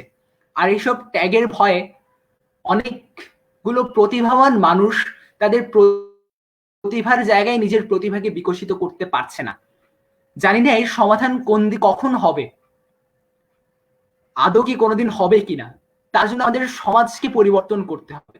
আর এই সমাজ পরিবর্তন করার জন্য বেশ কিছু রোদ্দুরকে আমাদের দরকার। যখন অনেকগুলো রোদ্দুর একত্র হবে, সেদিনই আমরা সবাই আসলে রোদ্দুর হয়ে উঠতে পারবো। এই ফাঁকে কিছু মন্তব্য পড়ে আসি। জাভেদ ভাই, খুব সুন্দর পড়েছিস রোদ্দুর, ধন্যবাদ দাদা। আসলে প্রস্তুতি ছাড়া শুধু অনুরোধ রাখতে গিয়ে কবিতাটা পড়া, ধন্যবাদ। শিমুল দা লিখেছে, খুবই প্রিয় একটি কবিতা অমলকান্তি। আসলে আমাদের সকলের খুব প্রিয় একটি কবিতা। এই কবিতাটা পড়লেই কেন জানি আসলে মনের ভেতরে থাকা সেই রোদ্দুর হওয়ার ইচ্ছেটা আবার জেগে ওঠে। ধন্যবাদ সবাইকে, সঙ্গে থাকছেন, আপনার সঙ্গে আছেন আমাদের সাথে, খুব ভালো লাগছে। স্নেহা, তোর কবিতা একটু শুনি, তার আগে একটু বোধন নিয়ে কিছু বল, আমাদের একসঙ্গে কাটানো মুহূর্তগুলোর স্মৃতিচারণ একটু শুনি তোর মুখে। আমাদের মধ্যে সবার ছোট তুই। আচ্ছা, তুই এক কাজ কর, তুই এই যে প্রণব দা, আমি এবং প্রিয়ন্তী আছে, আমাদের সাথে তোর সেরা স্মৃতিগুলোর কথা একটু বল। প্রথমে প্রণব দাকে দিয়ে শুরু করা যাক, সবচেয়ে অভিজ্ঞ মানুষ এখানে আমাদের, বয়োজ্যেষ্ঠ আমাদের মধ্যে। বোধনে আমার প্রথম প্রোগ্রাম হলো হযবরল। ওখানে প্রথম প্রণবদাকে তেমন চিনতাম না, কারণ উনি তো বড়দের রিহার্সাল করাতেন, আমাদেরটা করাতেন না। তখন ওনাকে প্রথম যখন দেখেছিলাম সেদিন উনি বড়দের একটু বকা দিচ্ছিলেন। তখন থেকে ওনার প্রতি একটু ভয় ছিল। অত বেশি ভয় পেতাম না। শুক্রবার যখন দেখা হতো তখন একটু ভয় পেতাম। পরে এরপর একদিন ক্লাস নিয়েছিল আমাদের দ্বিতীয় বর্ষে। তার সেদিন শিওর হয়েছি যে উনি এতটাও বকা দেন না, খুব মজার। ওই দিন আমাদের ক্লাসটা অনেক মজাদার হয়েছিল।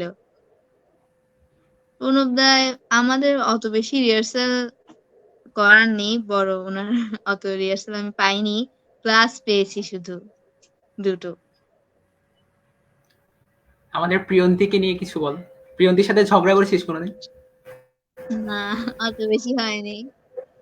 এই অভিজ্ঞতা প্রিয়ন্তী হয়নি আপু? তোর এখনো বোধনের? না। এটা আসলে বোধনের এখন বর্তমানে মানে সেরা অনুভূতিগুলোর একটি বা অভিজ্ঞতাগুলোর একটি প্রিয়ন্তীর সাথে ঝগড়া করা। করবি মাঝে মাঝে, দেখবি তোর কথা বলার যে দক্ষতা সেটা স্নেহার সাথে ঝগড়া কম হয়েছে, হয়নি। না না আসলে না স্নেহার সাথে ঝগড়া হয়নি তো? প্রিয়ন্তী তো আসলে প্রিয়ন্তী আমি ঝগড়া প্রিয়ন্তী করি তো খুব না। ভালো ঝগড়া করে, ও খুব ভালো ঝগড়া করে। এখানে এই স্নেহা আসলে কোনো ঝগড়াঝাটিতে নাই, সে নিপাট একটা ভদ্রলোক মানুষ, একদম নিপাট ভালো। সে খুব ভালো ছাত্রী হিসেবেও সে খুব ভালো। ধন্যবাদ। নাহিদ হাসানের একটি মন্তব্য পড়ছি, প্রিয়ন্তীর তৃতীয় পরিবারটা রুদ্র হলে খুব একটা মন্দ হতো না। প্রিয়ন্তীকে সবসময় হ্যাঁ, স্বাগত জানিয়ে রেখেছে। খুব- রুদ্র সবার জন্য খোলা, রুদ্রর দরজা সবার জন্য খোলা। যে কেউ চাইলে রুদ্রকে তার প্রথম, দ্বিতীয়, তৃতীয় যত ইচ্ছাতম পরিবার বানিয়ে ফেলতে পারে, কোনো পরিবার সমস্যা করতে নেই। পারে। রুদ্র আমাদের সবার পরিবার, রুদ্র আমাদের সকলের। স্নেহা, এখন আমি বাকি আছি, আমাকে নিয়ে কিছু কোনো স্মৃতি বা অবশ্য তেমন একটা থাকা হয় না তোদের সাথে, এই ক্যাডেট কলেজের ঘোরটোপে পড়ে তোদের সঙ্গে অনেকদিন কোনো অনুষ্ঠানে আসা হয় না। শেষ অনুষ্ঠান তোদের সাথে করেছিলাম 2018 সালে, 2018 সালের প্রথম দিকে। এখন 2020 সাল চলছে, এর মধ্যে অনলাইনে তোদের সঙ্গে বর্তমানে কেন জানি আমার কাছে এই জন্য মনে হচ্ছে যে করোনার সময়টা আশীর্বাদ। আমি বোধনকে অনেক সময় দিতে পারছি, বোধনের সাথে অনেক সময় কাটাতে পারছি, মঙ্গলবার আসলেই কবিতার কথা করে যুক্ত হওয়ার সবার সাথে, বা বোধনের কাজকর্মগুলো চলছে অনলাইনে, খুব ভালোভাবেই চলছে। দেখা যাক স্নেহা আমাকে নিয়ে কি বলে না বলে। এছাড়া যখন বোধনে এসেছিলাম তখন আপনার সাথে অতটা দেখা হয়নি। প্রথম আপনার সাথে প্রোগ্রাম হয়েছিল 2018 পহেলা বৈশাখ হয়তো, তখন রিহার্সাল হয়েছিল আমাদের, না, তখন প্রথম পরিচিতি। 2017 সালের শেষ সকালবেলার পাখি ছিল, সকালবেলার পাখি ওটা ছিল। আমাদের প্রথম অনুষ্ঠান, মনে হয় ওটাই আমাদের শেষ হ্যাঁ। অনুষ্ঠান একসাথে। ওইটাই শেষ অনুষ্ঠান ছিল আমাদের।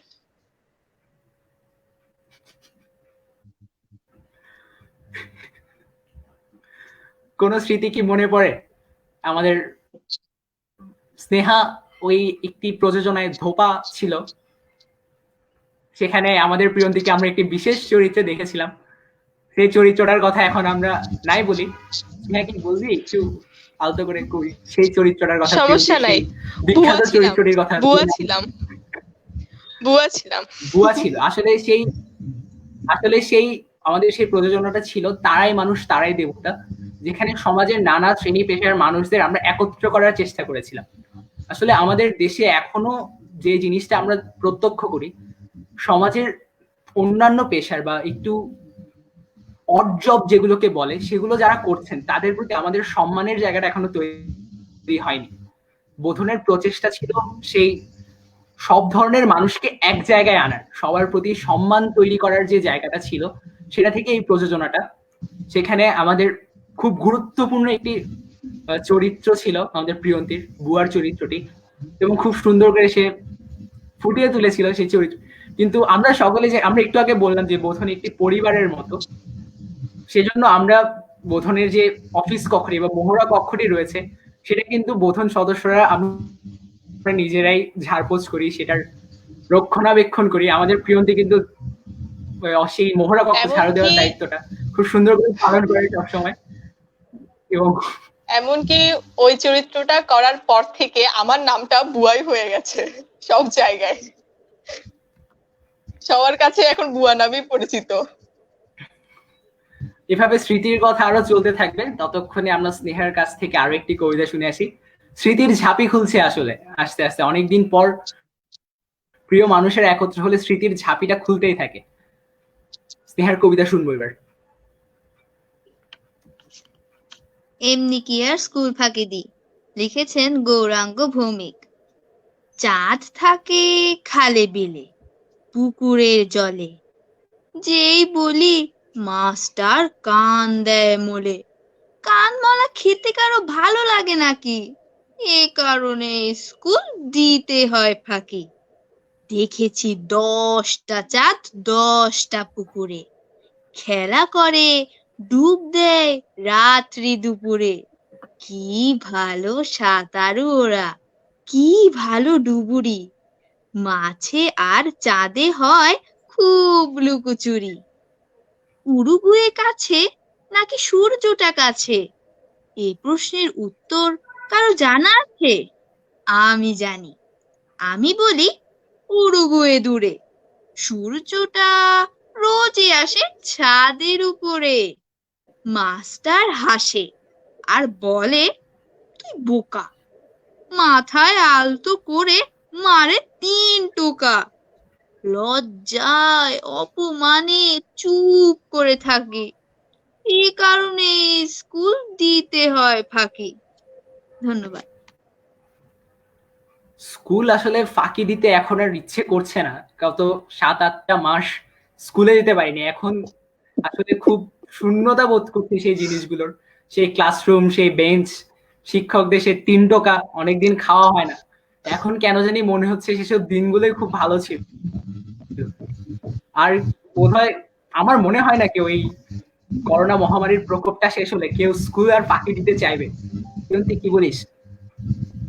আমার তো এবছর শেষ, আমি এবছর স্কুলের ছিল মুখ যে আর স্কুল ভালো মতো জীবনের দেখবো শেষ, না।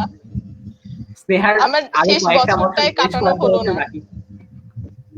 আমার শেষ বছরটাই কাটানো হলো না স্কুলে। স্কুলের শেষ বছরটা কাটানো হলো না, সমস্যা নেই, হয়তোবা কলেজ জীবনে গিয়ে অনেকগুলো ক্লাস ফাঁকি দেওয়া হবে, হয়তোবা সেই ক্লাসগুলো আর ফাঁকি দিবি না। করোনা মহামারীর পর খুব শূন্যতা বোধ করবি ক্লাসগুলোর। স্নেহাও হয়তোবা আর কখনো এই স্কুল ফাঁকি টাকি দেবে না। আর দেখা যাক কি হয়, করোনা মহামারীর প্রকোপটা শেষ হোক আগে। আমাদের সকলের প্রার্থনা এখন এটাই যে এই মহামারীর প্রকোপ শেষ হোক, সব কিছু স্বাভাবিক হোক, আবার আবার নিজেদের প্রিয় মানুষগুলোর কাছে ফিরি, প্রিয় প্রাঙ্গণে ফিরি। প্রণবদার কাছে যাব, কবিতা শুনবো প্রণবদার।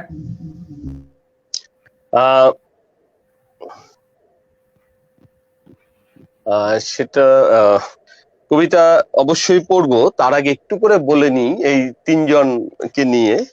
হ্যাঁ, যে আমি এই 3 জনের সাথে অনুষ্ঠান করে আমার আমার অবাক অবাক হওয়ার যে বিষয়, মানুষ যে অবাক হতে খুব পছন্দ করে, আমি আবার অবাক হতে খুব পছন্দ করি না ব্যক্তিগত ভাবে। হ্যাঁ, আমার অবাক লাগছে না। এবং স্নেহা, সে সব সময় আমাদের অত্যন্ত আদরের, ছোট্ট, সে কথাবার্তা খুব একটা বলে না, যে কেমন আছো জিজ্ঞাসা করলে বলে ভালো আছি, এই হচ্ছে তার কথা, ও খুব বেশি বলে না। প্রিয়ন্তী একটু কথা বেশি বলে। হ্যাঁ, সে মানে একটু ঝগড়াও করতে চায়, একটু দাবি আদায় করতে চায়। হ্যাঁ, সে এরকম নেই। আর অরিত্র রোদ্দুর, অরিত্র রোদ্দুর কে আমার যতটুকু মনে পড়ে, হ্যাঁ, যে চুপচাপ দাঁড়িয়ে আছে কিন্তু ঘাম ঝরছে। হ্যাঁ, মনে হচ্ছে যে সে এখনই দৌড়ে আসলো, আবার স্থির হয়ে আছে, কিন্তু মাথার মধ্যে একটু ঘাম। হ্যাঁ, সে আজকে অনেক কথা বলছে। এতে এতে এতে আমি অবাক হচ্ছি না, কিন্তু এতে আমার খুব ভালো লাগছে। হ্যাঁ, সে অনেক কথা বলছে, যে এই কথাগুলো বলার জন্য তাকে স্টাডি করতে হচ্ছে, তাকে পড়তে হচ্ছে, তাকে দেখতে হচ্ছে। এটি অত্যন্ত আনন্দের বিষয়। আমরা বলি যে আবৃত্তি যারা করে তাদেরকে অনেক বেশি পড়তে হয়, দেখতে হয়, চলতে হয়, শুনতে হয়। হ্যাঁ, তাদেরকে আসলে অনেক বেশি দেখতে হয়, পড়তে হয়। সেই পথে আমরা হাঁটছি। হ্যাঁ, সেটাই আমাদের জন্য, আমার জন্য আনন্দে। আর সংগঠন করতে এসে কিছু মানুষ থেকে যায় আমাদের একদম মঞ্চেরও অনেক দূরে, আড়ালে। হ্যাঁ, এই যে আমি দেখি একজন স্নেহা জন্য একজন মুর্তজা ভাই, হ্যাঁ, আমরা মুর্তজা ভাই বলি, আবার স্নেহাকে ছোট বোনের মতো ট্রিট করি। মানে স্নেহার বাবা কত কষ্ট করেন, হ্যাঁ, উনি আসেন, আমাদেরও ভালো লাগে। প্রিয়ন্তী, সে এখন আমাকে এখানে মামা ডাকছে। প্রথমে প্রিয়ন্তীর সাথে আমাদের পরিচয়, তাহলে দাদা। প্রিয়ন্তী দাদা ডাকবে, পরে তার মার সাথে পরিচয়। তার মাও আমাদেরকে অত্যন্ত ভালোবাসেন, আমাদের সকলকে স্নেহ করেন। হ্যাঁ, এবং অরিত্রর মায়ের কথা আমার খুব মনে পড়ে, মনে আছে। কিছুদিন আগে ওনার জন্মদিনও জন্মবার্ষিকী গেল। প্রায়শই আসতেন উনি, প্রায়শই আসতেন। হ্যাঁ, এই অভিভাবকরা শুধুমাত্র বোধন না, বাংলাদেশের প্রত্যেকটি সংগঠনে এই অভিভাবকদের ভূমিকাটা আসলে অপরিসীম। উনাদের ভূমিকার আসলে কোনো সীমা নেই। উনাদের ভূমিকার কারণেই আমরা এগিয়ে যেতে পারি। আমি এখন একটি আবৃত্তি করব। হ্যাঁ, অরিত্র, এটা কি শেষ আবৃত্তি হবে নাকি এর পরেও আমরা আবৃত্তি আরো একটি করে করতে পারবো? তোমরা আরো একটি করে আবৃত্তি করতে পারো, কোনো আচ্ছা, সমস্যা তাহলে নেই। ওকে বললাম ওকে তো, ওকে। আমাদের রুদ্র পরিবার এখানে, তোমাদেরই স্বাধীনতা, যত ইচ্ছে আবৃত্তি শোনাতে পারো, আমাদেরকে করতে পারো। শুধু লাইভ কেন, আমি সকলের জন্য বলছি, আপনারা আপনাদের যে সৃজনশীলতা বা সৃজনশীল প্রতিভাগুলো আছে সেগুলো বিকাশ করার জন্যই রুদ্র গ্রুপে আপনারা নিয়মিত আপনাদের কবিতা, গল্প বা আপনাদের আবৃত্তি, গান পোস্ট করতে পারেন। সেগুলোতে আপনারা যেমন নিচে কিছু ভালো মন্তব্য পাবেন এবং আপনাদের সমালোচনাও করা হবে হয়তো, এবং সেই সমালোচনাগুলো আপনাকে আপনার সৃজনশীল প্রতিভা বিকাশে সহায়তা করবে। সেই সৃজনশীল প্রতিভা বিকাশেই তো আমাদের কাজ, সেটার জন্য আপনাদেরকেও দরকার। শুধু যে রুদ্রতে যারা সদস্য হিসেবে আছে তারা নয়, সকলের জন্য রুদ্র, সকলে আসবেন। হয়তোবা আপনার আবৃত্তি একদিন আমাদের সকলের ভালো লাগবে, তখন আপনি রুদ্রর হয়ে লাইভে আসবেন, বা আরো বড় কোনো জায়গায় আপনি রুদ্রতে কবিতা পোস্ট করতে করতে আপনি নিজের প্রতিভা তীক্ষ্ণ হবে। এভাবেই আপনি এগিয়ে যেতে পারবেন। সেই সুযোগটা রুদ্র তৈরি করতে পেরেছে আশা করছি। প্রণবদার কাছে শুনবো এখন। আসলে আমাদের যাপিত জীবনে আমরা অনেক কিছু, মানে আমাদের যে বয়স, আমাদের যে সময়টা আমরা অতিবাহিত করেছি, আমরা অনেক কিছু দেখেছি, অনেক কিছু পেয়েছি। আমরা টেলিভিশন দেখছি, আমরা সিনেমা দেখছি, আমরা বর্তমান সময়ের অন্যতম সেরা আবিষ্কার মোবাইল দেখছি। এখন সেই সিনেমা আমাদের পকেটে চলে এসেছে, সেই নাটক আমাদের পকেটে চলে এসেছে, যে নাটক আমরা দেখার জন্য পড়া লেখা তাড়াতাড়ি শেষ করে বাংলাদেশ টেলিভিশনের সামনে বসে যেতাম, টেলিভিশন সেটের সামনে বসে যেতাম একটা সময়ে। হ্যাঁ, আমরা একটি ছবি তোলার জন্য একটি ক্যামেরার মধ্যে একটি রিল ভরে, হ্যাঁ, হিসাব করে করে ছবি তুলতাম একটা সময়। এখন আমরা হিসাব ছাড়া ছবি তুলি, কারণ আমাদের কাছে মোবাইল আছে, মোবাইলের মধ্যে ক্যামেরা আছে। আবার বেশ কিছুদিন ধরে নিজের ছবি নিজে তোলা, এটার একটি, আগে নিজের ছবি নিজে তুলতে পারতাম না, নিজে ক্যামেরা দিয়ে অপরের ছবি তুলতাম। এখন অপরের ছবি যেমন তুলতে পারি, নিজে ক্যামেরাটা ধরে, মানে মোবাইলটা ধরে, মোবাইল ফোন, সেল ফোনটা আমরা ধরে নিজেদের ছবি তুলতে পারি। এটির নাম হয়েছে সেলফি। হ্যাঁ, এবং আমরা আমাদের মনের মধ্যে এমন এমন একটা অবস্থা, যন্ত্র যে আমাদেরকে কি বানিয়ে দিচ্ছে। আমরা যে কোনো কিছুতেই, একটু বাগানে গেলাম একটা সেলফি তুলে নিচ্ছি, একটু নদীর পাড়ে গেলাম একটা সেলফি তুলে নিচ্ছি, একটু হাসপাতালে গেলাম রোগীর পাশে দাঁড়িয়ে আমরা সেলফি তুলছি। এমনকি আমরা দেখছি আইসিইউতে রোগী দেখতে গিয়ে আইসিইউতে দাঁড়িয়েও লোকে সেলফি তুলে। তো সেলফি, মোবাইল, হোয়াটসঅ্যাপ,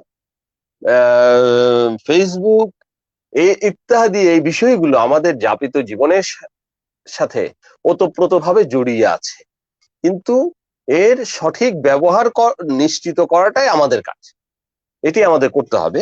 আমি এখন যেই কবিতাটি আবৃত্তি করব সেটির নাম হচ্ছে সেলফি। সকালে উঠেই কর্তা দেখলো সদর দরজা খোলা, এক কোণে তার ভাঙা পড়ে আছে নিচের গেটের তালা, আলমারি ভাঙা, দেরাজ উপড়ানো, আলনাখানো সাফ, কিছুই রাখেনি, নিয়ে গেছে চোরে গত রাতে চুপচাপ। গিন্নিকে দেখে ভাঙা আলনার ছবি তুলতেই ব্যস্ত। কর্তা বলল, ছবিতে কি হবে, চলেই গেছে সমস্ত। গিন্নি বললে একগাল হেসে, সব নিতে কই পারলো, এত কিছু নিল তবু বেটা চোর আমার কাছে হারলো। কাল রাতে ঘরে চোর যে ঢুকেছে, যেই আমি সেটা বুঝলাম, মোবাইল খানা বুকেতে লুকিয়ে স্ট্যাটাস আপডেট করলাম। ঘরে চোর, আই এম এক্সাইটেড। তোমাকে তোমাকে তোমাকে কি আর বলবো, কত যে লাইক কমেন্ট বন্যা, কখন আর কত পড়বো। রাগে চুল ছিঁড়ে কর্তা চেঁচায়, মূর্খ নারী, ওরে ওরে ঘরে চোর এলো, কেন তুই আমায় ডাকলি না গলা ছেড়ে? গিন্নি বলে, কে বলে ডাকিনি, হোয়াটসঅ্যাপ চেক করো, 10টা মেসেজ করেছি তোমায়, নাক ডাকিয়েই মরো। চেঁচিও না, চেঁচিও না আর, দুঃখে আমার বুকটাই ফেটে যাবে। এই সুযোগ হায়, ফের কি আবার আমার কপালে হবে? লোকটা যে চোরটা, চোরটা যে কি হিন্দু ছিল, ইয়া বড় এক জুলফি। তোলাই হলো না চোরটার সাথে জমিয়ে একটা সেলফি। হ্যাঁ, আসলে এখন সেলফি তোলার বিষয় আসলে খুব আমাদের পত্র পত্রিকাতেও প্রায় সময় আমরা দেখতে পাচ্ছি, প্রণবদা যেটা বললেন, আইসিইউতে রোগশয্যায় থাকা রোগীর সঙ্গেও মানুষ সেলফি তুলছে। আসলে বর্তমান সমাজটা এমন হয়ে গেছে, সামাজিক যোগাযোগ মাধ্যমে লাইক কমেন্ট আর শেয়ার পাওয়া অনেক বড় একটি কৃতিত্বের বিষয় হয়ে যাচ্ছে। মানুষের সামাজিক মর্যাদা যেন নির্ভর করছে সোশ্যাল মিডিয়া একটা স্ট্যাটাসে কতটা কমেন্ট হলো বা কতটা লাইক হলো তার উপরে। ইনস্টাগ্রামে কার কত ফলোয়ার বাড়লো সেটা নিয়ে মানুষের প্রতিযোগিতা। এই প্রতিযোগিতার মনোভাব যদি মানুষের ভালো কাজে ব্যবহার করত বা ভালো জিনিসপত্রের ক্ষেত্রে ব্যবহার করত, তাহলে হয়তো বা অনেক সুন্দর একটা সমাজ আমরা দেখতে পেতাম। জানি না কবে পাবো সেই সুন্দর সমাজ, কবে মানুষ এই প্রযুক্তির সঠিক ব্যবহার শিখবে এবং এক সময় সঠিক ব্যবহার আমাদেরকে আরো অনেক দূর এগিয়ে নিয়ে যাবে। অবশ্য প্রযুক্তিকেও দোষ কিভাবে দিই, এই প্রযুক্তি আছে বলেই আজকে প্রণবদা তার গ্রামের বাড়িতে বসে আছে, আমি শহরের এক প্রান্তে আছি, স্নেহা শহরের এক প্রান্তে আছে, প্রিয়ন্তী আছে আরেক প্রান্তে, আমরা চারজন একত্র হয়ে একটি অনুষ্ঠান করছি। সেটাও তো প্রযুক্তির বদৌলতে। প্রযুক্তিকে আসলে দোষ দেওয়া যাবে না। প্রযুক্তি আমাদের জন্য অভিশাপ নাকি আশীর্বাদ, সেটা পুরোপুরি নির্ভর করবে আমাদের উপর, আমরা তার ব্যবহারটা কিভাবে করছি। এবার যাব প্রিয়ন্তীর কাছে, প্রিয়ন্তীর কবিতা শুনবো। প্রিয়ন্তীর খুব সম্ভবত শেষ পরিবেশনা এটা। এ পর্যায়ে করছি শেষ পরিবেশনা কাজী নজরুল ইসলামের লেখা মানুষ কবিতাটি। গাহি সাম্যের গান, মানুষের চেয়ে বড় কিছু নাই, নহে কিছু মহিয়ান। নাই দেশ কাল পাত্রের ভেদ, অভেদ ধর্ম জাতি, সব দেশে সব কালে ঘরে ঘরে তিনি মানুষের জ্ঞাতি।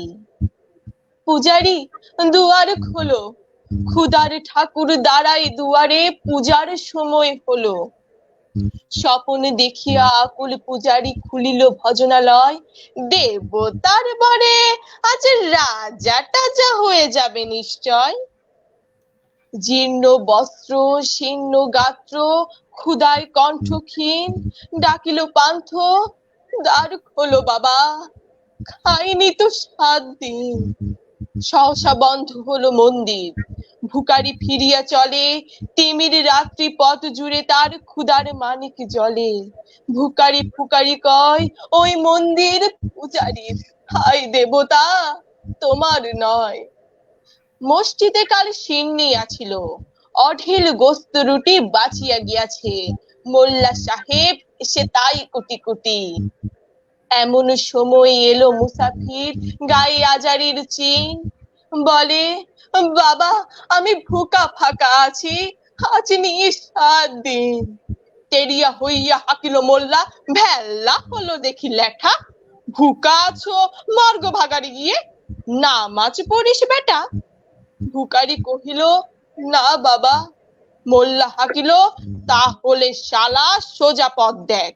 গোস্ত রুটি নিয়া মসজিদে দিল তালা। ভুকারি ফিরিয়া চলে, চলিতে চলিতে বলে 80টা বছর কেটে গেল, আমি ডাকিনি তোমায় প্রভু, আমার ক্ষুধার অন্ন তা বলে বন্ধ করনি প্রভু। তব মসজিদ মন্দিরে প্রভু নাই মানুষের দাবি, মোল্লা পুরুত লাগাইছে তার সকল দুয়ারে চাবি। কোথা চেঙ্গিজ গজনী মামুদ, কোথায় কালা পাহাড়, ভেঙে ফেলোই ভজনালয়ের যত তালা দেওয়া দ্বার। খোদার ঘরে কে কপাট লাগায়, কে দেয় সেখানে তালা, সব দ্বারের খোলা লবে চালা, হাতুড়ি শাবল চালা। হাই রে ভজনালয়, তোমার মিনারে চড়িয়া ভণ্ড, গাহি স্বার্থের জয়।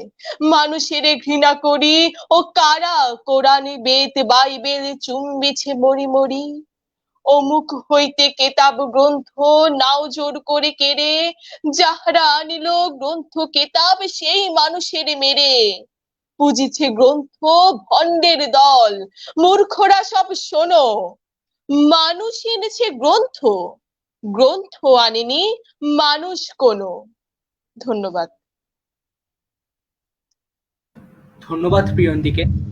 আমাদের সমাজের খুব কঠিন এক বাস্তবতা, আমাদের সমাজের যেসব মানুষদেরকে আমরা দেবতার প্রতিনিধি হিসেবে মান্য করি বা যাদের মাধ্যমে দেবতার কাছে পৌঁছতে চাই, সেসব মানুষেরা যখন এমন অমানবিক কাজকর্ম করেন বা ক্ষুধার মানুষ, যে মানুষটি ক্ষুধার্থ, স্বামী বিবেকানন্দ বলেছিলেন যে মানুষ, যে ভগবান আমাকে এই মর্তে পেটে ভাত দিতে পারে না, সে আমাকে স্বর্গে কোনোদিন ভালো রাখবে সে বিশ্বাস আমি করি না। মহাপুরুষরা বারবার বলে দিয়েছেন উদারতার কথা, কিন্তু আমাদের সমাজে বর্তমানে যেসব মানুষকে আমরা বাধিত করে চলি, তাদের কাছে থেকে সেই উদারতা কখনো পাইনি, বরং তাদের কাছ থেকে প্রায় সময় লাঞ্ছনা সহ্য করতে হয়, গঞ্জনা সহ্য করতে হয়। কিন্তু সমাজে বদল দরকার, সেই বদলের জন্য একদিন আবার চেঙ্গিস খানরা ফিরে আসবেন, এটাই আমাদের সকলের প্রত্যাশা। এবার আমরা আবার চলে যাব শিশু শিল্পীর কাছে। 2 MA ফারুক নওয়াজ, বাংলায় MA আর ইংলিশে MA, হাটেন সাহেবী ঢঙে থেমে থেমে থেমে। বাংলায় MA আর ইংলিশে MA, পাশাপাশি হেঁটে যান ট্রেন থেকে নেমে। বাংলার হাতে ছাতা, পাঞ্জাবি গায়ে, চোখেতে চশমা আর চটি জুতো পায়ে, কাঁধের ঝোলানো ব্যাগে মহাসম্পদ, বঙ্কিম, কবিগুরু, মেঘনাথ বধ। কখনো কখনো তিনি ইতি উতি চান, রুমালে চশমা মুছে ঘাড়টা বাঁকান। পরিচিত রোগ দেখে তুলে এক হাত, মৃদু হেসে কন তিনি শুভং প্রভাত। শার্ট প্যান্ট হ্যাট পরে ইংলিশে MA, হাটেন সাহেবী ঢঙে থেমে থেমে থেমে। বাংলাদেশকে কন বাংলাদেশ, বলেন বস্তি দেখে মিষ্টি প্যালেস। ক্যামেরা ঝুলছে কাঁধে, ডান হাতে তার হেমলেট, গুড আর্ট, ফিল্ম ফেয়ার। হাটেন টুরিস্ট যেন টিং টিং টিং, চেনা মুখ দেখে কন গুড মর্নিং। কোয়ালিফিকেশনে ওরা দুজনই সমান, তবুও তাদের মাঝে বড় ব্যবধান। চাকরি পাবে না তুমি, হবে না এলাও। বাংলায় এমএ তুমি যেখানেই যাও, রাজধানী, রংপুর, ঝিনাইদহ, বাংলায় এমএ শুনে হাসবে হো হো। বাংলায় বাংলার নেই কোনো দাম। সাবাস বাংলাদেশ, সালাম সালাম। ধন্যবাদ। এটা আসলে আমাদের এই উপমহাদেশের ঔপনিবেশিকতার একটি খুব বাজে প্রভাব। আমরা এখনো সাহেবদেরকে নিজেদের প্রভু বলে মনে করি। আসলে সাহেবরা তাদের প্রভুত্ব শেষ করে চলে গেছেন বহু আগে, কিন্তু এখনো আমাদের মধ্যে ইংরেজি শিখতে হবে, ইংরেজিতে ভালো হতে হবে। হ্যাঁ, অবশ্যই আমরা ইংরেজির প্রয়োজনীয়তাকে কোনোদিন অস্বীকার করতে পারবো না, সেটা যেহেতু আন্তর্জাতিক ভাষা, আন্তর্জাতিকভাবে সমাদৃত সব ক্ষেত্রে, তাই আমাদের দরকার। কিন্তু আমরা যাতে ইংরেজির চর্চা করতে গিয়ে আমাদের বাংলা ভাষার সম্মান দিতে ভুলে না যাই, এটা আমাদের সকলের মাথায় রাখা উচিত। কিন্তু আমাদের দেশে উল্টোটা প্রায় দেখতে পাচ্ছি। হয়তোবা বাংলার প্রতি সম্মান নেই বলে আমাদের দেশে এখনো দাদা আমার ছেলের বাংলাটা ঠিক আসে না, এটি উচ্চ সামাজিক অবস্থানের পরিচায়ক। প্রণবদার কাছে শেষ কবিতাটি শুনবো এবং আমাদের আজকের এই আয়োজন শেষ করবো। আসলে শেষ করতে ইচ্ছে করছে না, তোমাদের সবাইকে অনেকদিন পর একসাথে পেয়ে, তাও শেষ তো করতেই হবে। প্রণবদার কাছে শেষ কবিতাটি শুনবো। হ্যাঁ, আমরা শেষ করি। কিছুদিন আগে আমাদের এখানে একটি সামাজিক আন্দোলন গড়ে উঠেছিল, সেটি হচ্ছে ধর্ষণের বিরুদ্ধে। আমরা সকলে পথে নেমেছিলাম। হ্যাঁ, সরকার ধর্ষণের সর্বোচ্চ শাস্তি মৃত্যুদণ্ড নির্ধারণ করেছে। এটি আমাদের জন্য একটি আনন্দের বিষয়। তবে আরো একটি বিষয় মনে করিয়ে দিতে চাই, সেটা হচ্ছে বাংলাদেশে খুনের শাস্তিও তো মৃত্যুদণ্ড। বাংলাদেশে আরো অনেক অপরাধ আছে যে সকল অপরাধের শাস্তি মৃত্যুদণ্ড, কিন্তু সেই ঘটনাগুলো কি থামছে না। কারণ আমরা ছোটবেলা থেকে যে বড় হচ্ছি, আমার কাছে মনে হয় আমাদের প্রকৃত শিক্ষায় একটু গলদ হচ্ছে বলেই আমরা এই অসভ্যতাগুলো করছি, আমরা এই অন্যায়গুলো করছি। এই ধর্ষণ, এই নারী নির্যাতন, এর বিরুদ্ধে আসলে মানুষকেই তো দাঁড়াতে হবে। আমাদেরকেই এর প্রতিবাদ যেমন করতে হবে, তেমনি করে যারা বড় হচ্ছে তাদের মননে, তাদের চিন্তায় এটি আসতে হবে যে এই সকল কাজ অন্যায়, এই সকল কাজ হচ্ছে অসভ্যতা। তাহলে তারা এই সকল কাজ থেকে দূরে থাকবে। আমি শেষ কবিতা যেটি পড়ছি, কবি সৈয়দ শামসুল হকের কবিতা দাঁড়িয়ে থাকা মানুষের গান। হ্যাঁ, তার আগে আবারও রুদ্রকে অশেষ অশেষ কৃতজ্ঞতা জানাই এমন একটি অপূর্ব আয়োজনে আমাকে এবং আমাদেরকে সঙ্গী করার জন্য। দাঁড়িয়ে থাকা মানুষের গান। দাঁড়িয়ে থাকা মানুষ তুমি, দাঁড়িয়ে থাকা মানুষ তুমি, ভাঙলে কেন, পড়লে কেন? দাঁড়িয়ে থাকা মানুষ তুমি, দাঁড়িয়ে থাকা মানুষ। ইয়াসমিনের সঙ্গে তুমি দিনাজপুরের বাসে, তুমিও বাড়ি যাচ্ছিলে তো ইয়াসমিনের পাশে। কুত্তারা সব ঝাঁপিয়ে পড়ে, কাপড় ধরে টান, খুবলে খেয়েছিল মেয়ের গোলাপ এবং প্রাণ। তখন তুমি করতে কিছুই পারলে না তো মানুষ। তাই কি তুমি ভাঙলে মানুষ? তাই কি তুমি পড়লে মানুষ? দাঁড়িয়ে থাকা মানুষ তুমি, দাঁড়িয়ে থাকা মানুষ তুমি, ভাঙলে কেন, পড়লে কেন? দাঁড়িয়ে থাকা মানুষ। শাহজালালের দেশে বাবার মেয়ে নূরজাহান, সমাজ বলে অসতী সে। বিচার অনুষ্ঠান। সেই বিচারে পাথর মেরে হত্যা করার রায় আর কারো নয়, নারীর প্রাণ নূরজাহানের যায়। তখন তখন তুমি করতে কিছুই পারলে না তো মানুষ, তাই কি তুমি ভাঙলে মানুষ? তাই কি তুমি পড়লে মানুষ? দাঁড়িয়ে থাকা মানুষ, তুমি দাঁড়িয়ে থাকা মানুষ, তুমি ভাঙলে কেন, পড়লে কেন দাঁড়িয়ে থাকা মানুষ? জাহাজ ভেড়ে চট্টগ্রাম, মাল হচ্ছে খালাস, বন্দরে আজ পড়ে আছে মেয়ে মানুষের লাশ। ধর্ষিতা সে মেয়ে মানুষ, নাম ছিল তার সীমা।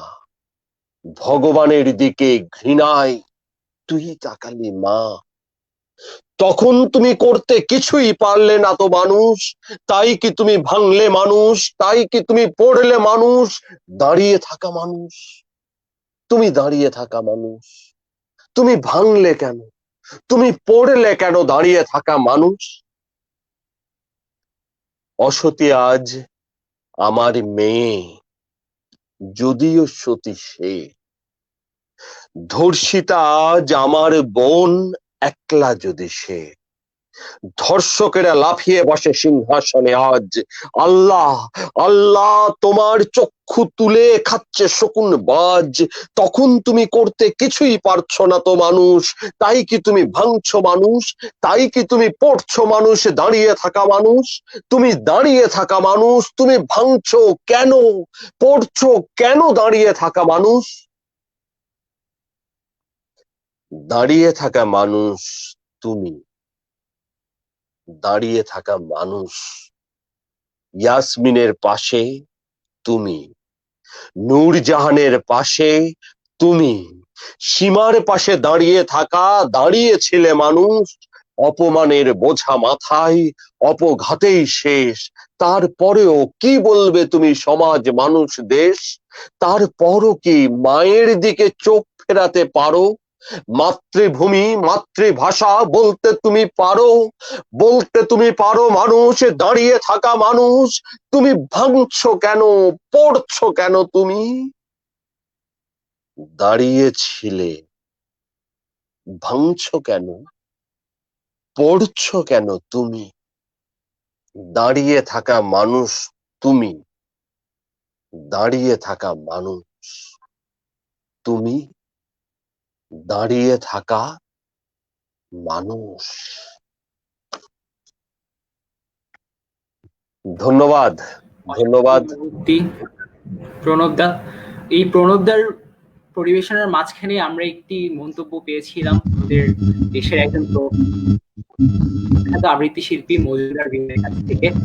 তিনি লিখেছেন, যথার্থ বলেছেন প্রণবদার সঙ্গে আছে বিপ্লব দা, অরিত্র, বিপ্লব দা, আমরা আগেও বিপ্লব দা আমাদের অত্যন্ত প্রিয় মানুষ, প্রিয় শিল্পী, প্রিয় মানুষ, এবং অন্যায়ের বিরুদ্ধে বিপ্লব দা সব সময় মানে প্রতিবাদে মুখর হয়ে ওঠেন। বিপ্লব দাকে ধন্যবাদ আমাদের এই আয়োজনটি দেখার জন্য। অরিত্র, বিপ্লবদার সবসময় রুদ্রর একজন শুভানুধ্যায়ী। এর আগে আপনারা সকলেই জানেন রুদ্র একটি লাইভে এসেছিলেন বিপ্লবদা, হাজারো ব্যস্ততার মাঝে আমাদেরকে একটু সময় দিয়েছিলেন, আমাদেরকে অনুপ্রাণিত করেছিলেন। ধন্যবাদ বিপ্লবদাকে আজকেও সঙ্গে থাকার জন্য। আপনার হাজারটা কাজের মধ্যে আপনি আমাদের দেশের আবৃত্তি অঙ্গনের একজন খুব প্রিয় মুখ, আমাদের সবারই খুব প্রিয় মানুষ। ধন্যবাদ। শেষ করব আজকে, আমাদের শেষ করতে হচ্ছে। আসলে রুদ্রর অনুষ্ঠানে যখনই আসি তখনই অনেক মানুষের ভালোবাসা পাই। এরকমই একজন মানুষ লিটন কান্তি ধর, উনি রুদ্রর অনেক বড় একজন শুভানুধ্যায়ী। উনি আজকেও একটি অনুরোধ রেখেছিলেন আমার কাছ থেকে একটি কবিতা শোনার, শোনাতে পারিনি প্রস্তুতি না থাকার কারণে। আপনাদের সবার অনুরোধগুলো আসলে রাখতে চাই, কিন্তু নানা কারণে হয়ে ওঠে না জিনিসগুলো। তবুও সব কিছু সামলে আজ আরো একটি অনুষ্ঠান শেষ করতে যাচ্ছি, আরো একটি সুন্দর অনুষ্ঠান। জানি না আপনাদের কতটুকু ভালো লেগেছে। স্নেহা, প্রণবদা, সবাইকে তোদের অনেকগুলো কাজের মাঝখানে, প্রণবদার অনেক ব্যস্ততার মাঝে থেকেও আমাদের সাথে যুক্ত হয়েছে সবাই। ধন্যবাদ সবাইকে। আসলে বর্তমান সময়টা যেন একটা দুঃস্বপ্নের ভিতরে আমাদের বেঁচে থাকা। খারাপ খবর শুনতে শুনতে ভালো কিছু শোনবার প্রতীক্ষায় বেঁচে থাকা।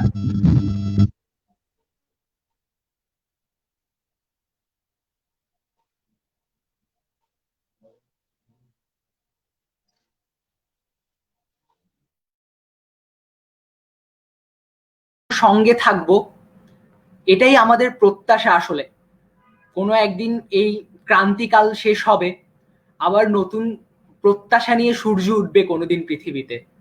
সেই দিনটা দেখার অপেক্ষাতেই রইলাম। রুদ্রর সঙ্গে থাকুন, আরো আবার ফিরে আসব অন্য কোনো একদিন আরো কিছু প্রতিভাবান আবৃত্তি শিল্পীর সঙ্গে। আজকের পর্বে যারা যারা আমাদের সঙ্গে যুক্ত ছিলেন সকলকে অসংখ্য ধন্যবাদ। এই চলে যাওয়ার সময়ও সিদ্দিক আরিফাদি আমাদের সঙ্গে আছেন, সে প্রথম থেকে শেষ পর্যন্ত। অন্যরকম ভাবে শুনলাম প্রণবদা, দারুণ। দিদি অনেক অসংখ্য ধন্যবাদ তোমাকেও সেই শুরু থেকে সঙ্গে থাকার জন্য। যারা যারা সঙ্গে ছিলেন সকলকে ধন্যবাদ জানিয়ে আজকে এখানেই শেষ করছি। ধন্যবাদ সবাইকে।